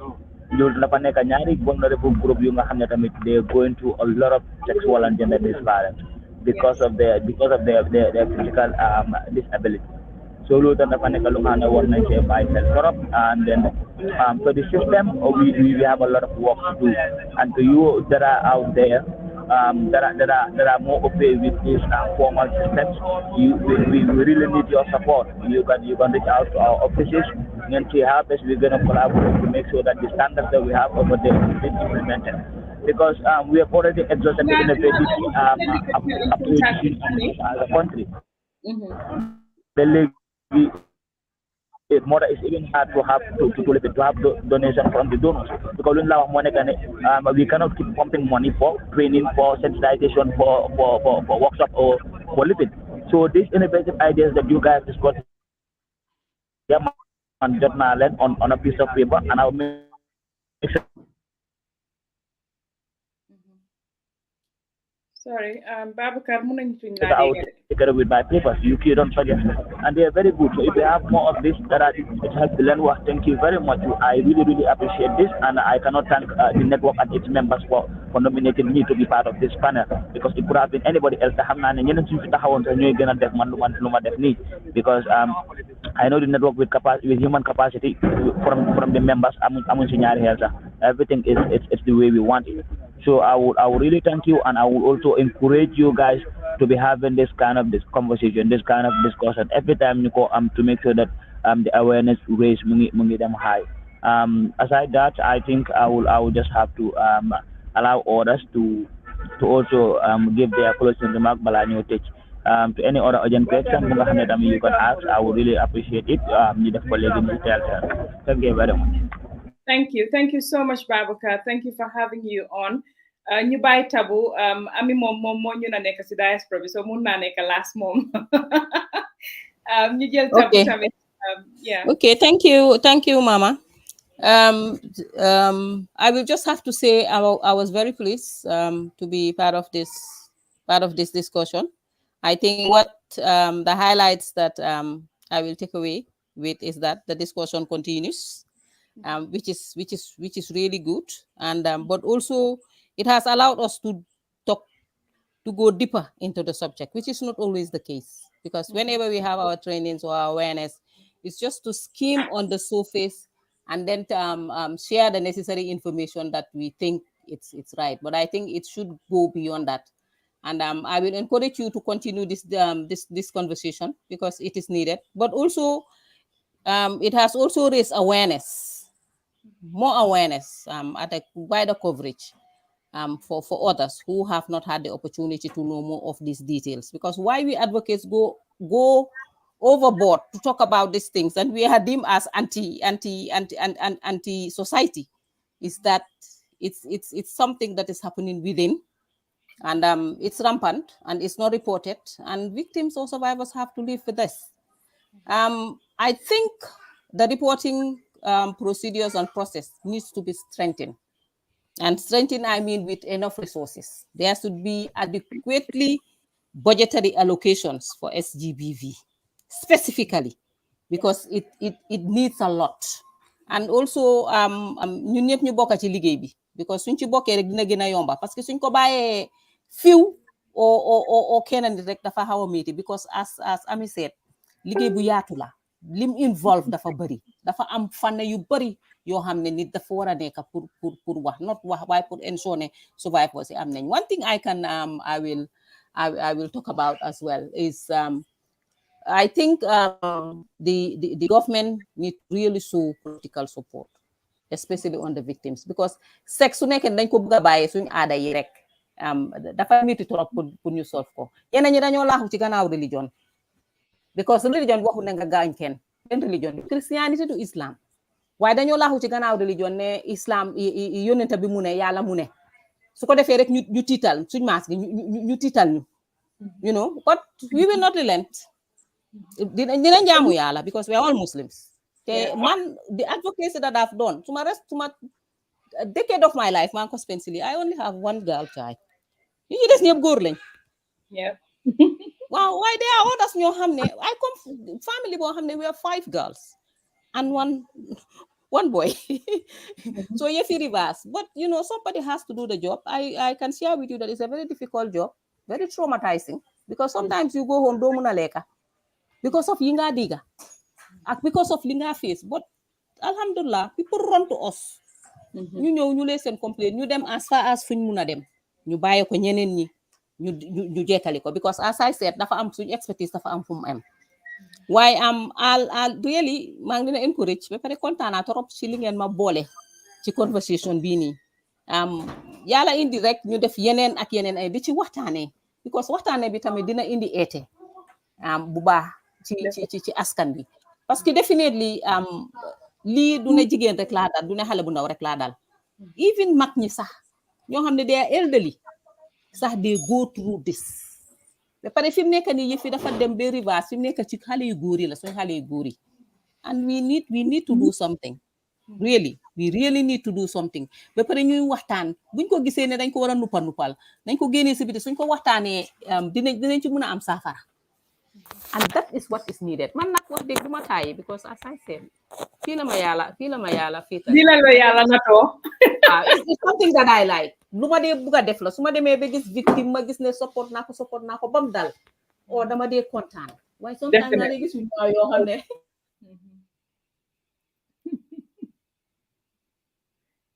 hello Tabu.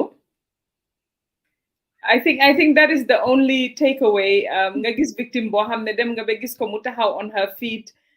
Dora di def business bu ndaw. I think that is the satisfaction definitely for most of us. Tabu, hello. Dafa melni lose nañ connection there. Kon ami ñu bay la nga dugga su fekkene Tabu dina ñëwaat xamna there's a connection issue fofu nonu. All right. Thank you, Mama. Lima Waharek, I'm very grateful that you shared this platform. Allow me to sit with distinguished co-panelists in talk today. Wax nañ lo xamanteni lu am solo la lu am maana la lu ñu mëna njëriñoo la. Am na takeaways yu bari yoo xamanteni lool na ko si I learned that there's 1313 and 199. Musuma wona xam ne sax yooyu am na. I wasn't aware ne actually I'm underground people that are operating at the level that they are. So they need support, right? You bring some resources here together. And you nekk fii, as we do, you collaborate. I'll give you definitely their numbers for you to reach out. I said reach out and collaborate. We said naka lañu dimbale wante as far as resources. Suñ agency ak suñ organizations yi dañ dee dimbale people that are doing similar work internationally outside of the United States. You said suñ mëne leen suñ expertise in certain ways, every other way boo xamante ni rek dinañ mëne make an impact, because this is a global issue. Gambia is not an isolated island in that. So we fight for everybody. The work is we do this work not because it is easy. We do it because it's difficult, but we do it because we're passionate about humanity. Li ñoo def is in human service. Ñu gërëm ñëpp ñoo xamante ni suñ déglukat yi tamit they have been patiently here with us di déglu li ñoo wax. Some of us will agree, some of us will disagree, but that is the beauty of democracy. That is the beauty of waxtaan.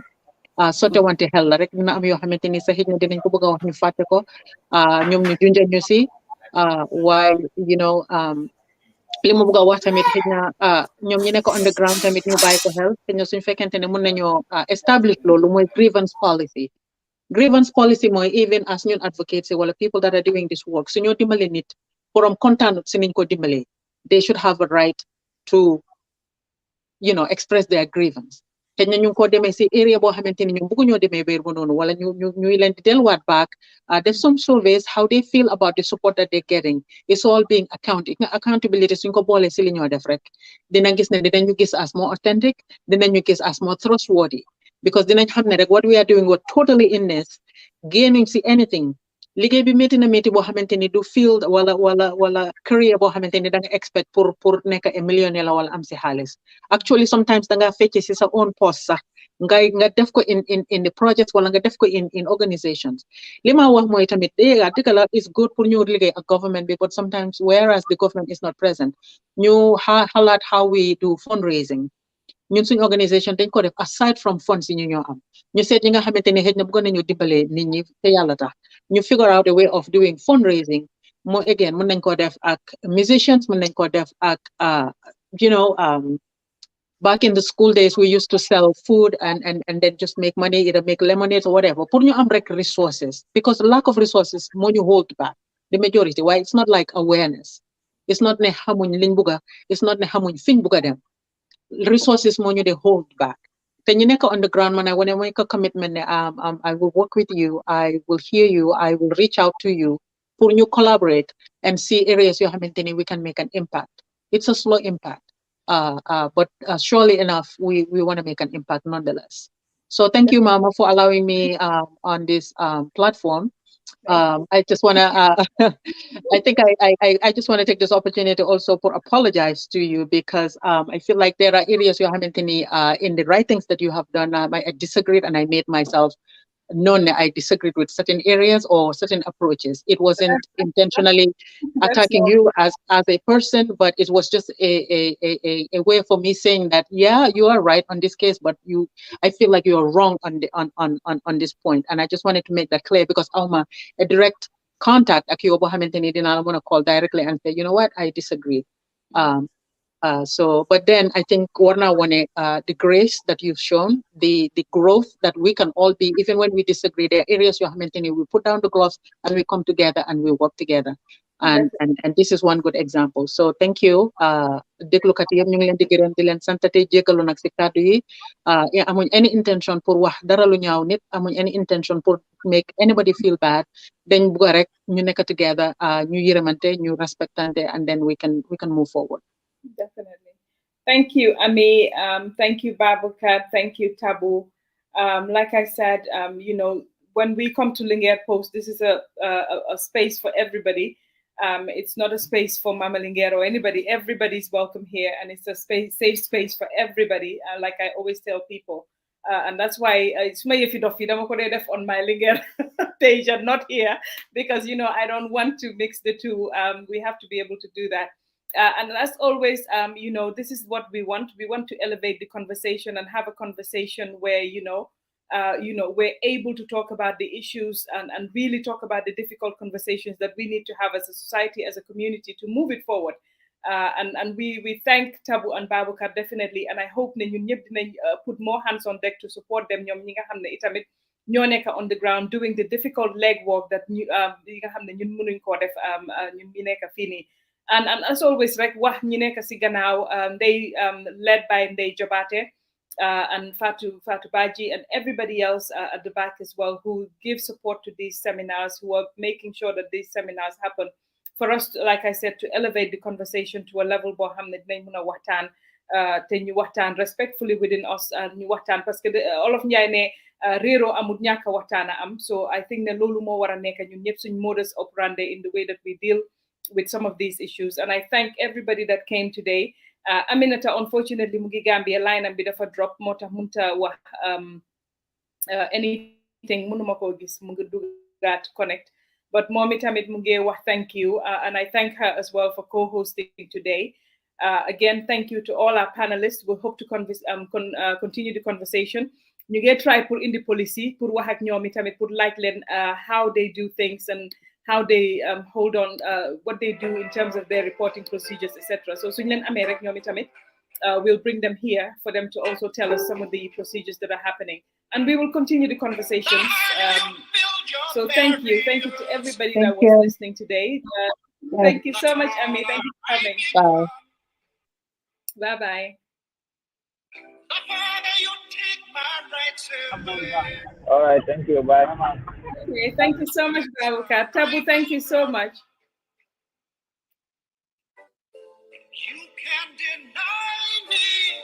You can decide to turn your face away. No matter, 'cause there's something inside so strong. I know that I can make it. Though you're doing me wrong, so wrong. You know that my pride was gone. Something inside so strong. Okay, I'm gonna tell you how. Hello? Hello, Mama. I just went off. I cannot just went off. But okay, then I think it was offline. So just quickly say goodbye. We're still minding yes, on. I just want to say thank you, and I'm glad I'm part of this seminars, as well as doing it with you. And tamit the content si suñ gesi ñi nga xamne ñoo ñëw te jàpp si waxtaan bi tey. Yeah. And we have taken this to another level, and I think ci li ñoo contribute dina yokk lu bari ci li nga xam ne mooy gender-based violence and also to address gender-based violence and sexual violence. Loolu dina ko wax, and the fact ne